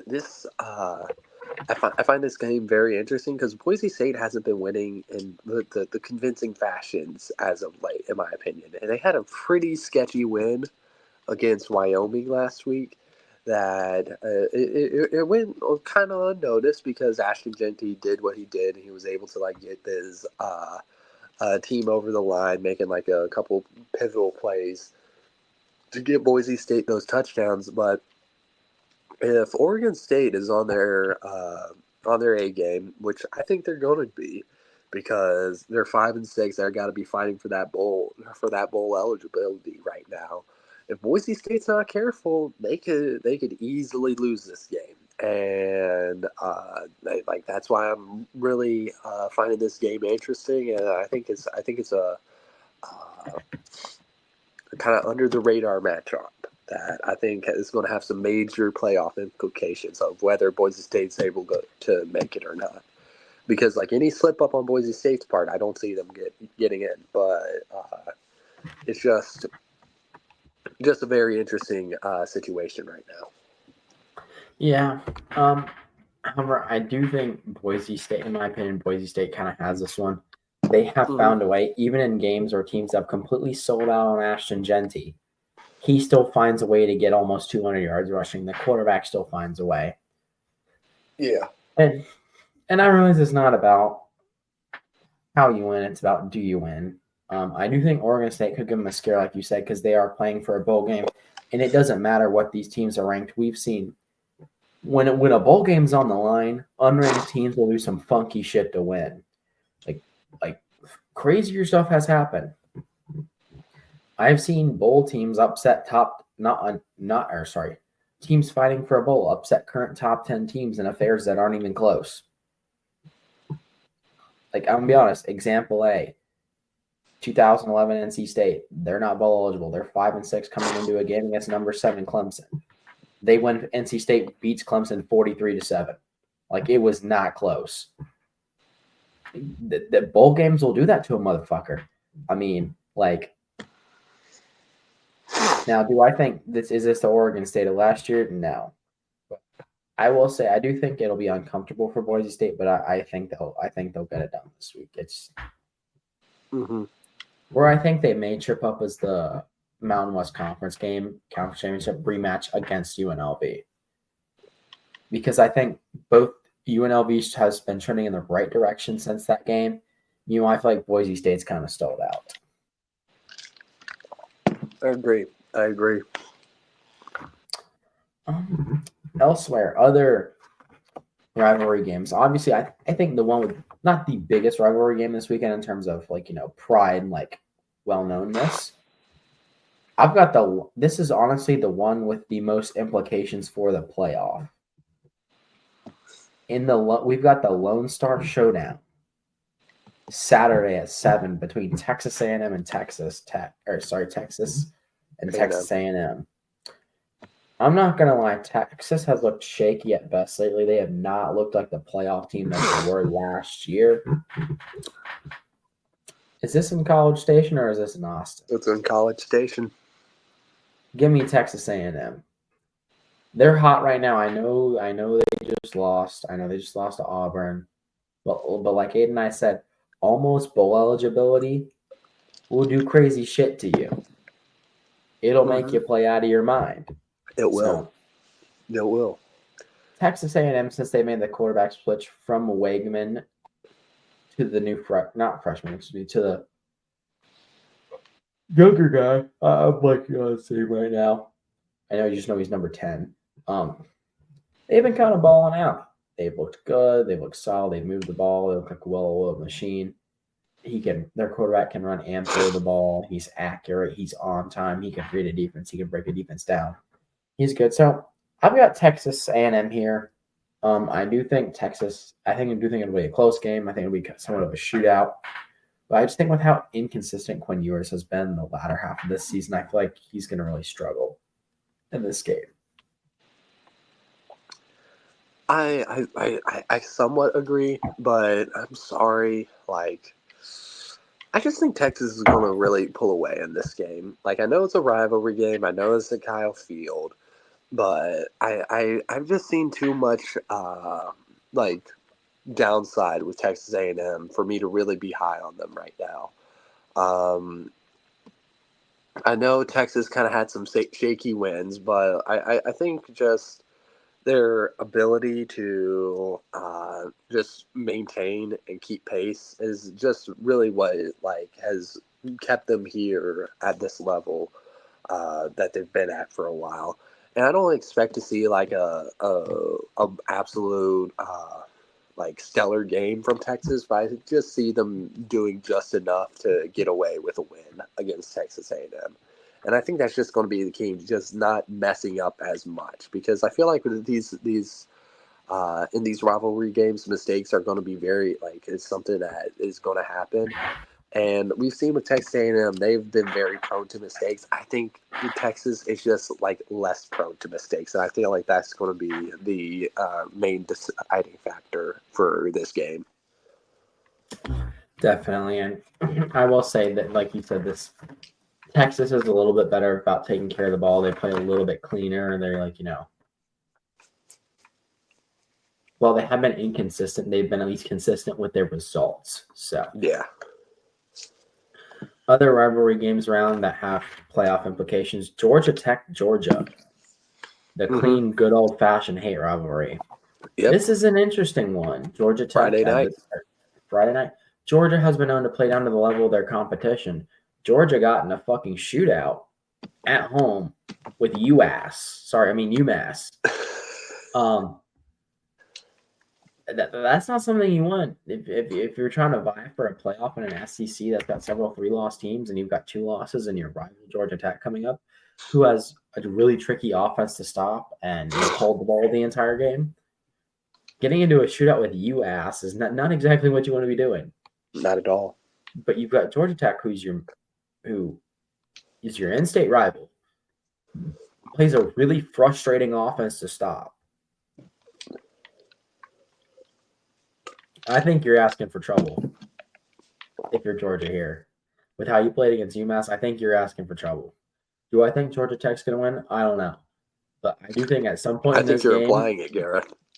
I think I am implying it. But I think Georgia Tech will win. And even if they don't win, I think at some point Georgia is going to be in some hot water in this game. Yeah. I think there's going to be some tense moments. I think there Gareth may is be going with the upset when he says, like, do I think this team's going to win? I don't know. Yeah, you do. Yeah, I do think Georgia Tech's going to win. It's just I feel like they've kind of perfected this smash and dash offense, if you will. Except for they don't run it up tempo. Aiden and I ran smash and dash up tempo. But even if they don't win, I just do think there's going to be some really tense moments in here that are really going to show the weaknesses of Georgia at times. Now, I will say Georgia may have their way with this Georgia Tech defense. This Georgia Tech defense is serviceable. I'll give them serviceable because they've had some good performances this season. I'll give them serviceable. I won't say they're anywhere near the best defense in the ACC, but they're serviceable. I'll give them that. But if for Georgia Tech to win this, they're going to have to hold on to the ball. And they're going to have to do things when they hold on to the ball. You can't hold on to the ball for the sake of holding on to the ball. You've got to do something with it. So, you know what? Give me Georgia Tech. I think while this game is in Athens, you can't get into a shootout with UMass at home and expect not to be penalized for it. Like, I'm not big on penalizing teams for wins, no matter how ugly they are. But fucking UMass, they've never had a winning record in their entire program's history. Never. They're going to be a part of Maxon again next year. I can't wait. Their best has been 6-6. How? You expect to win a national championship and you let their quarterback throw for 350 yards on your ass? No way. No thank you. There's no way that this guy had more passing yards than Iamaleava of Tennessee did against them. But, who knows? Yeah. We'll see. What about you? What do you think here? I just want to highlight that tickets at this Georgia Tech Georgia game are going as low as $4,500. So get your tickets if you're heading down to Athens this weekend. I mean, honestly, by the time this is up, you probably only got like 2 hours to get there. But like, hey, with prices like that, that's a steal. But I think despite Carson Beck probably he's gonna have a very lackluster game, a very mid game as a quarterback. I think Georgia's gonna find a way to win. Am I impressed by Georgia? No. Do I think anything about them like really is like sticking out to me? I don't know. Like one thing I like about this year is like every SEC team seems very beatable. This isn't like 2012 where like the SEC just seems like these unfathomable like gods of teams that would absolutely just bend over any like out of conference like opponent like Notre Dame in that dreaded national championship game. Like every SEC team seems like you can beat them on a given Saturday or You're just some dude. In this case, Friday. But I think Georgia is going to get their stuff together. I think Georgia Tech's it's gonna be way closer than the experts team think. Like the line being at 18.5 points. I just don't see them. I don't see like Georgia running away with this in like a blowout. But I think it's going to be closer than the experts team think. Give me Georgia. Definitely. Another next game we'll highlight is got playoff implications for either team if they want to be in the playoff. I think it's a win. One of them's a win and in. The other one's win and some crazy shit happens in their end. But give me the battle for the Palmetto State, Clemson versus South Carolina. I've liked South Carolina a lot this season. They were one of the first teams to almost bring down Alabama. They've almost brought down several other teams. but it's Clemson's just kind of, I don't know. Clemson's Clemson, and they've been known to kind of jump up and get some people. And not by get some people, I mean get everyone. Since that loss to Georgia, they've kind of had a reawakening. And I'm gonna be honest, I think I got Clemson in this one, just with how their offense has performed, and they can really do whatever to you. They can run you over, they can thread the needle and kill you that way. I don't know.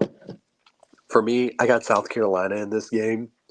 I just feel like they even though they have like the slightest chance of getting into the playoff, I think they're going to play their hearts out. I think they're going to be just absolutely at a level where, like, if you give the Gamecocks just a chance of being in the playoff, that's good enough for them. They're going to try to take that and just absolutely run with it. And I just see them having an absolute they're going to play the best game that they've played so far this year, and that's going to be saying something. I just see South Carolina going all out in this game, and it's going to be a great game, and I can't wait for it.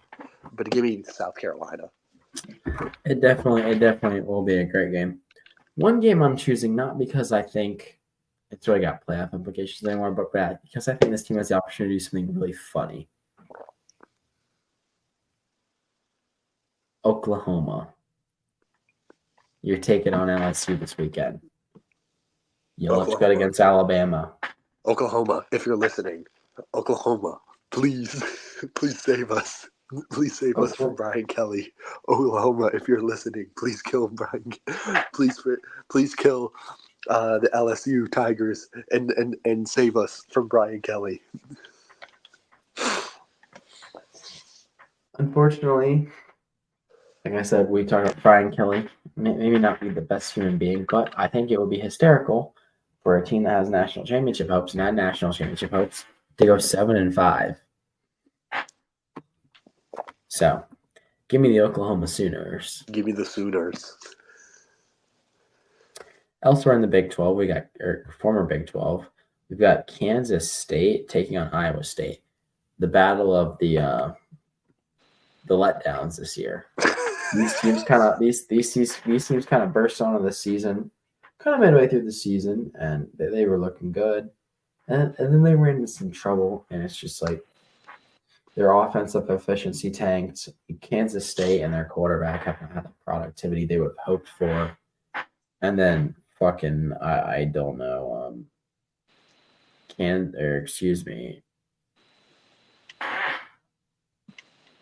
I forget what that says, but give me ISU.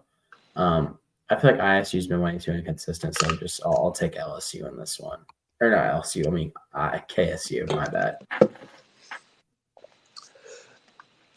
I guess with this one, I don't know. Somehow I think this is going to be like the ranked version of UNC versus State. But give me, it's at home, and I like the passing attack from Iowa State a little bit more, I think, than I do from Kansas State.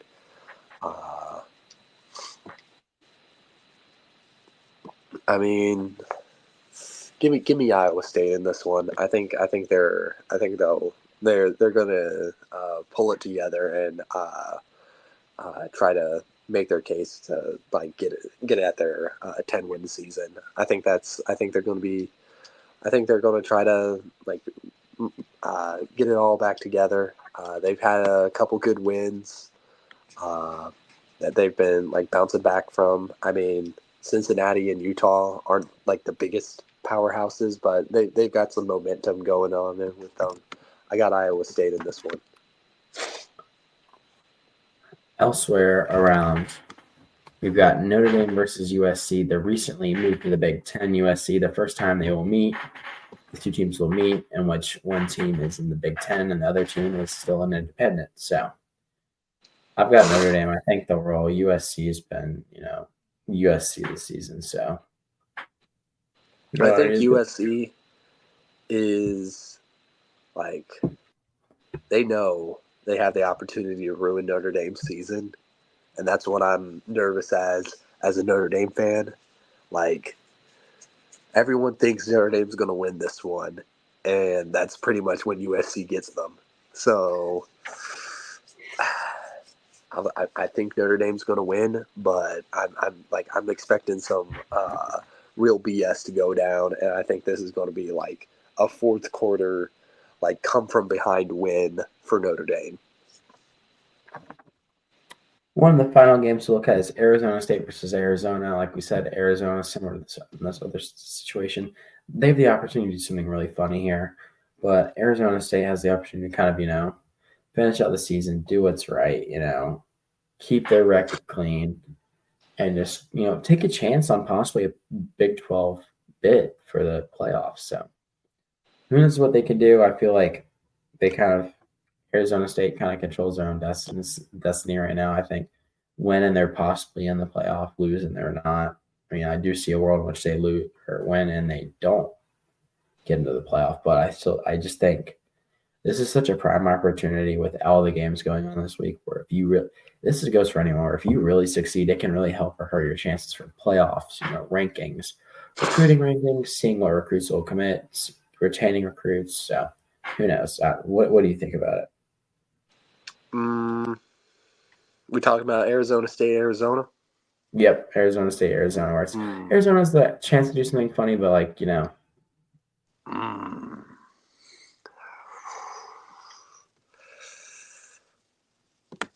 Nah, I like it. I like Arizona State too much to win the I think they're gonna win this one. I mean, I don't see a world in which Arizona pulls this one off. I mean, if the only thing you got going for you is the fact that somebody's saying it's a rivalry game, anything can happen. I'm saying you're kind of cooked. You're cooked. So I got Arizona State in this one. I do too. Elsewhere, I mean, we've got the Iron Bowl. I mean, this is really the only case where give me Auburn. Give me Auburn. This is really the only case where I'll take into account that it's a rivalry thing. Alabama's not looked great. They've not looked great at home. I mean, they haven't looked great, period, this year. Auburn kind of on a hot streak, taking that momentum into this game. They're fighting for a bowl win. They're fighting for bowl eligibility. I'm saying teams fighting for bowl eligibility will do crazy things. Well, I think one final game we will highlight. Let's talk about Miami-Syracuse. Miami-Syracuse, former Big East matchup. Potential trap game here for Miami, or if they fuck this up, the ACC could only be getting one team.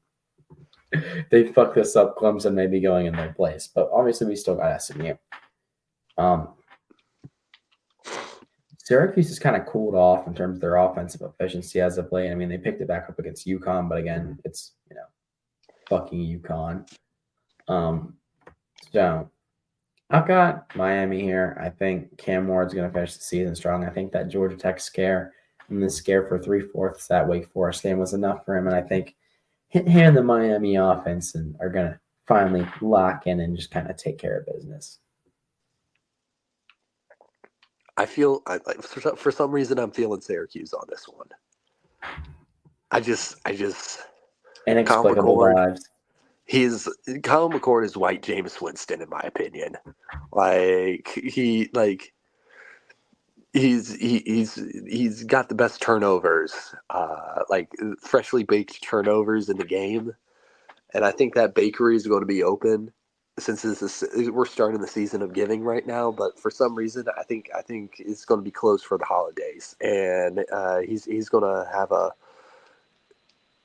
hell of a game. But I don't know. I feel like I've been too balls to the walls with some of my predictions, but you know what? Screw it. It's a rivalry week. They used to be in the Big East together, so. You can probably somehow connect this as a rivalry, maybe somehow. So give me Syracuse. Yeah, I definitely do see a world where Syracuse wins, but they're going to definitely have to turn their offense up in order to keep up with Miami. But who knows? Georgia Tech ran a slow offense and was able to keep up. So who knows? Any other games you'd like to highlight for this college football segment? Minnesota versus Wisconsin. Minnesota is 6-5. Wisconsin is 5-6. This is looking like another prime matchup of the mid. It's the battle for the Paul Bunyaniacs. Anything can happen. I got Minnesota finally they've been kind of having a little brother complex with Wisconsin. I know Wisconsin's fighting for bowl eligibility, but I just like this Minnesota team a lot more than Wisconsin. I got them winning this game. I agree. This Wisconsin team really hasn't looked good as of late. I know they've played Oregon, but it's like they seem kind of flat against Oregon. They've seemed flat lately, and it's just, yeah. I've got Minnesota in this one. I just feel like with how they've played lately, I feel like they move the ball more effectively, and I feel like that's ultimately what's going to get the job done. Is you got to move the ball to score it. So give me them. I'm trying to think if there's another game I'm going to highlight. Any particular one you can think of off the top of your head? In college football, Yeah. I mean, I brought up the Wisconsin, Minnesota. Let's see if I can. I mean, we don't have to go on. We can move on to MMA if you'd like. I mean, I'm gonna do a quick skim through just to see if there's like one more rivalry matchup that I want to bring up. Definitely. All right. Oh, we didn't talk about Oklahoma State versus Colorado. I mean, Colorado was a little I think they're going to bounce back big against Oklahoma State. Oklahoma State's been kind of like horrible this year. So I expect a big win from Colorado tomorrow. Probably this will be up by the time they've like already played, so we don't know. Let's see. Duke versus Wake Forest is this weekend. Come on, we're the Tobacco Road and Abroad podcast. We got to know this stuff. Give me Duke in it. Duke's been pretty solid. We both know that from experience. They've kind of won the state of North Carolina this year, and I see them closing it out against Wake Forest, who has been kind of lackluster at times. In the fight for bowl eligibility, we got Kansas versus Baylor.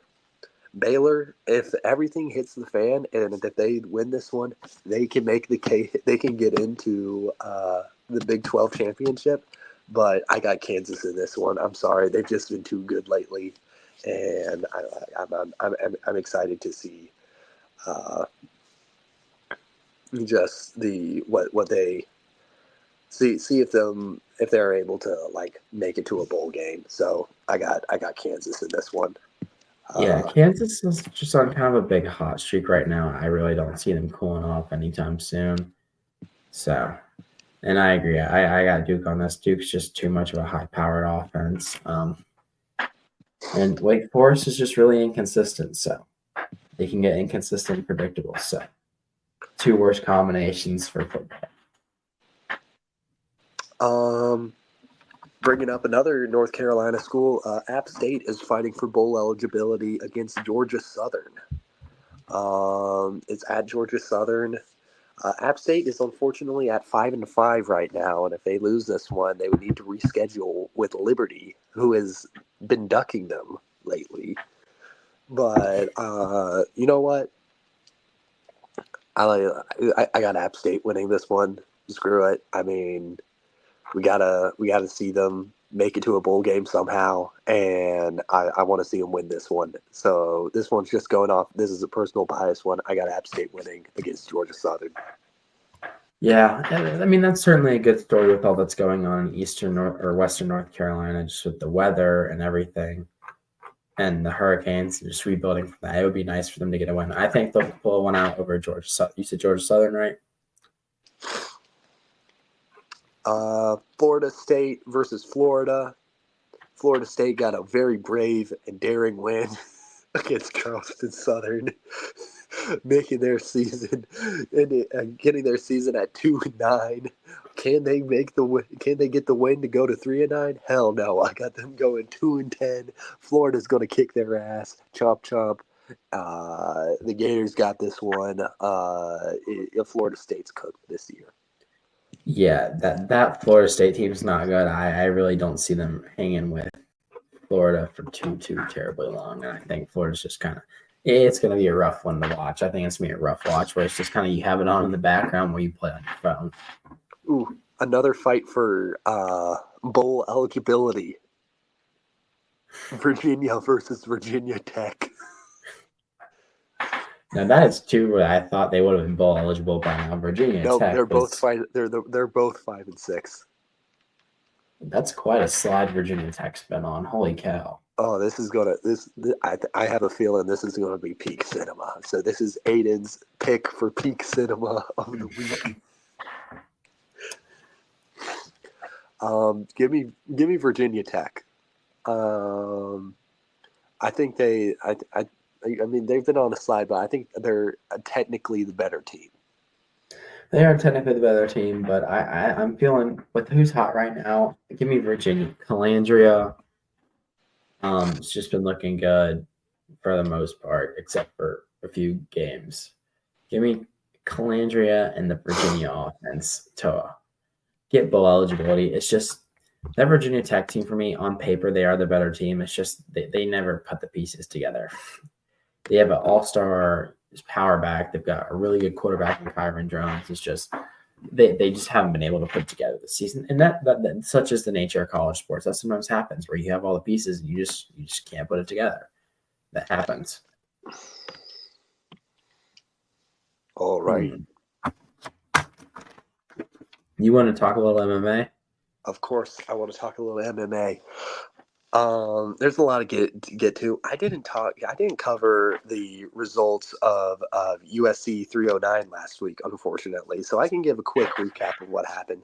It's all old news now, but I might as well just let y'all know.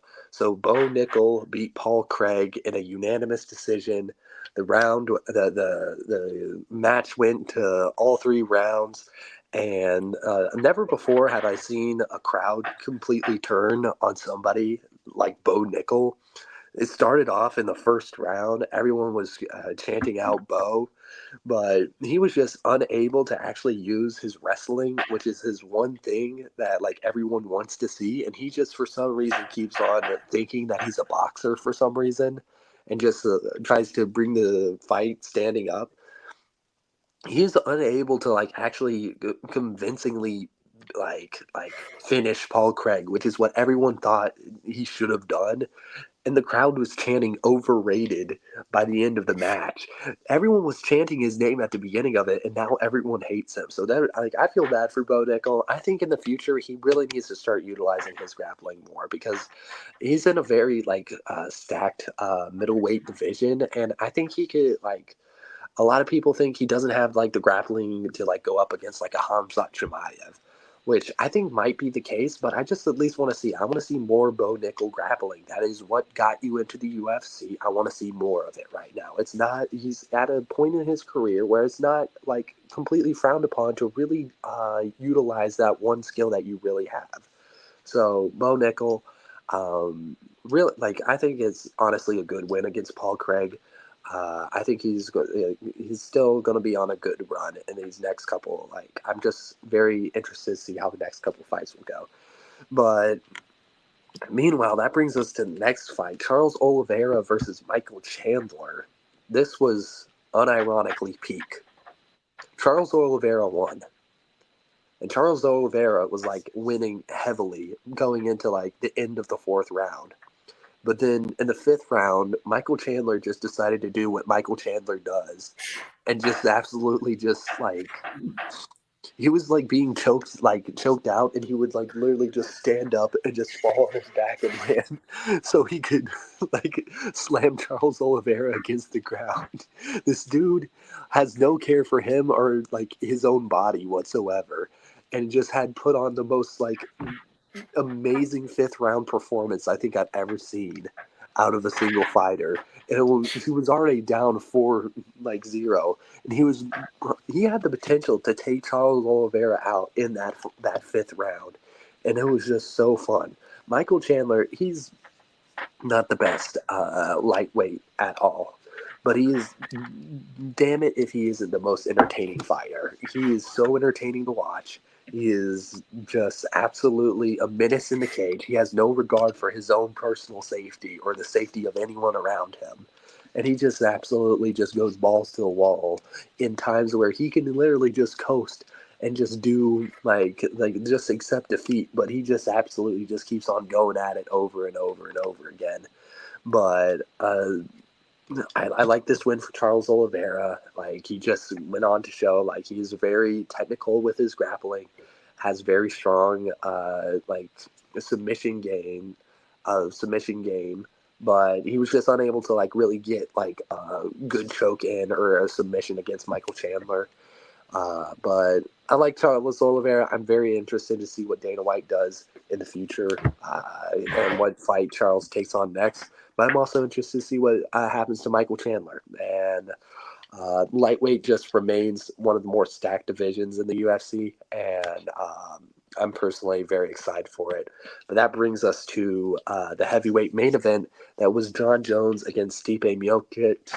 John Jones won. We all knew that was going to happen. He won on technical knockout in the third round. Stipe retired after this, and now John Jones is still the heavyweight holder, and there are more questions than answers right now. Everyone wants him to fight Tom Aspinall. Dana White says the next, either John Jones is going to fight Tom Aspinall or he's going to need to give up the belt or retire. And I think that's just a good way to go, because I don't like, everyone's like, some people are saying they want the John Jones Alex Pereira fight. That's going to be a horrible fight. Like, there's no way Alex Pereira has like the ability to take down a heavyweight John Jones. I think it would just be a horrible fight to like book if we're having a John Jones Alex Pereira fight, especially if the heavyweight division is not unified right now. We need the unification of the belt. Tom Aspinall is the interim champion. John Jones is the heavyweight champion right now, so we need the belts to unify. I really want to see John Jones versus Tom Aspinall happen. That's just my main takeaway from this UFC 309. But that brings me into this fight night that recently happened November 23rd. So there was a fight night, UFC fight night, Jan versus Figueiredo. You would be forgiven if you skipped this. I skipped this. This was like in China. It was happening in China. I don't know what time it was happening, but damn it, like, I've seen the reruns. I had to watch the fights, like after they happened, because apparently they were peak, and there were just so many interesting stories coming out of this one.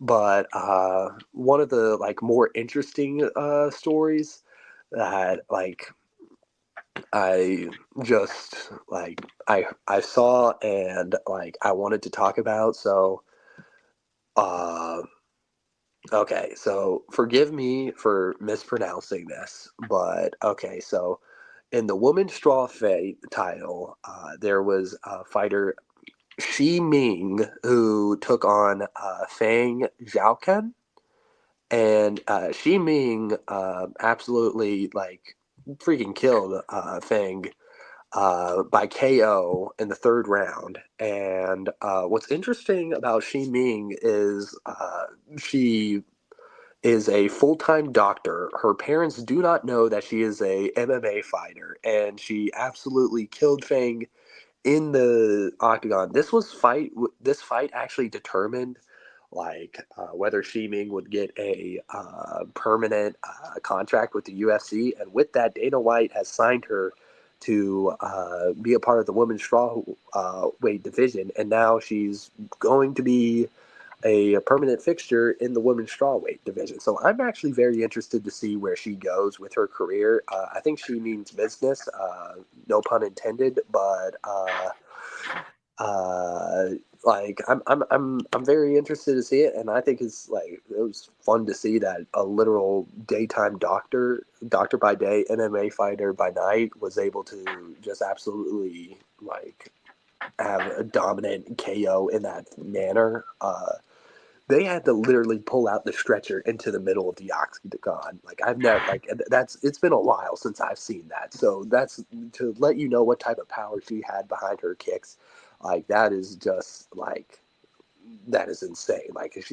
I damn near thought on rewatch, I damn near thought she paralyzed her. It was absolutely insane. But going into some other fights, I want to talk about the main fight, Davidson Figueiredo versus Peter Yan. Peter Yan was able to come away with this fight with a unanimous decision. Davidson Figueiredo just kind of continues to slide in the bantamweight.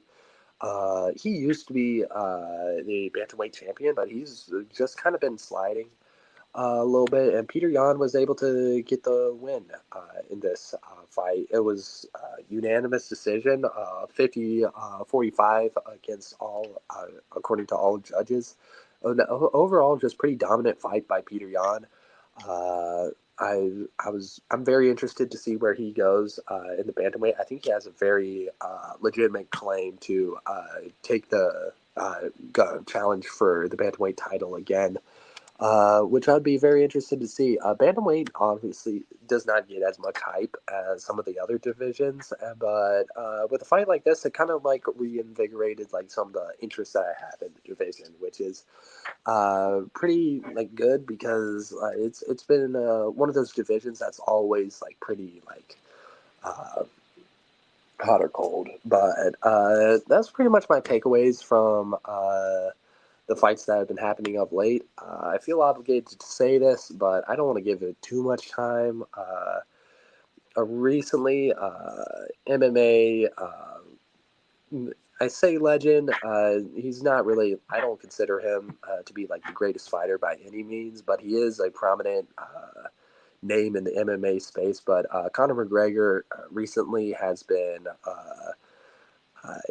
held liable for a rape case that he was held against in civil court, and tons of sponsors are losing him as a figure. Overall, I just gotta say I'm overall not very happy to see this. Conor McGregor has had a very, I'd say, interesting out of the cage antics, and this just I'm very disappointed in the sport and disappointed in McGregor.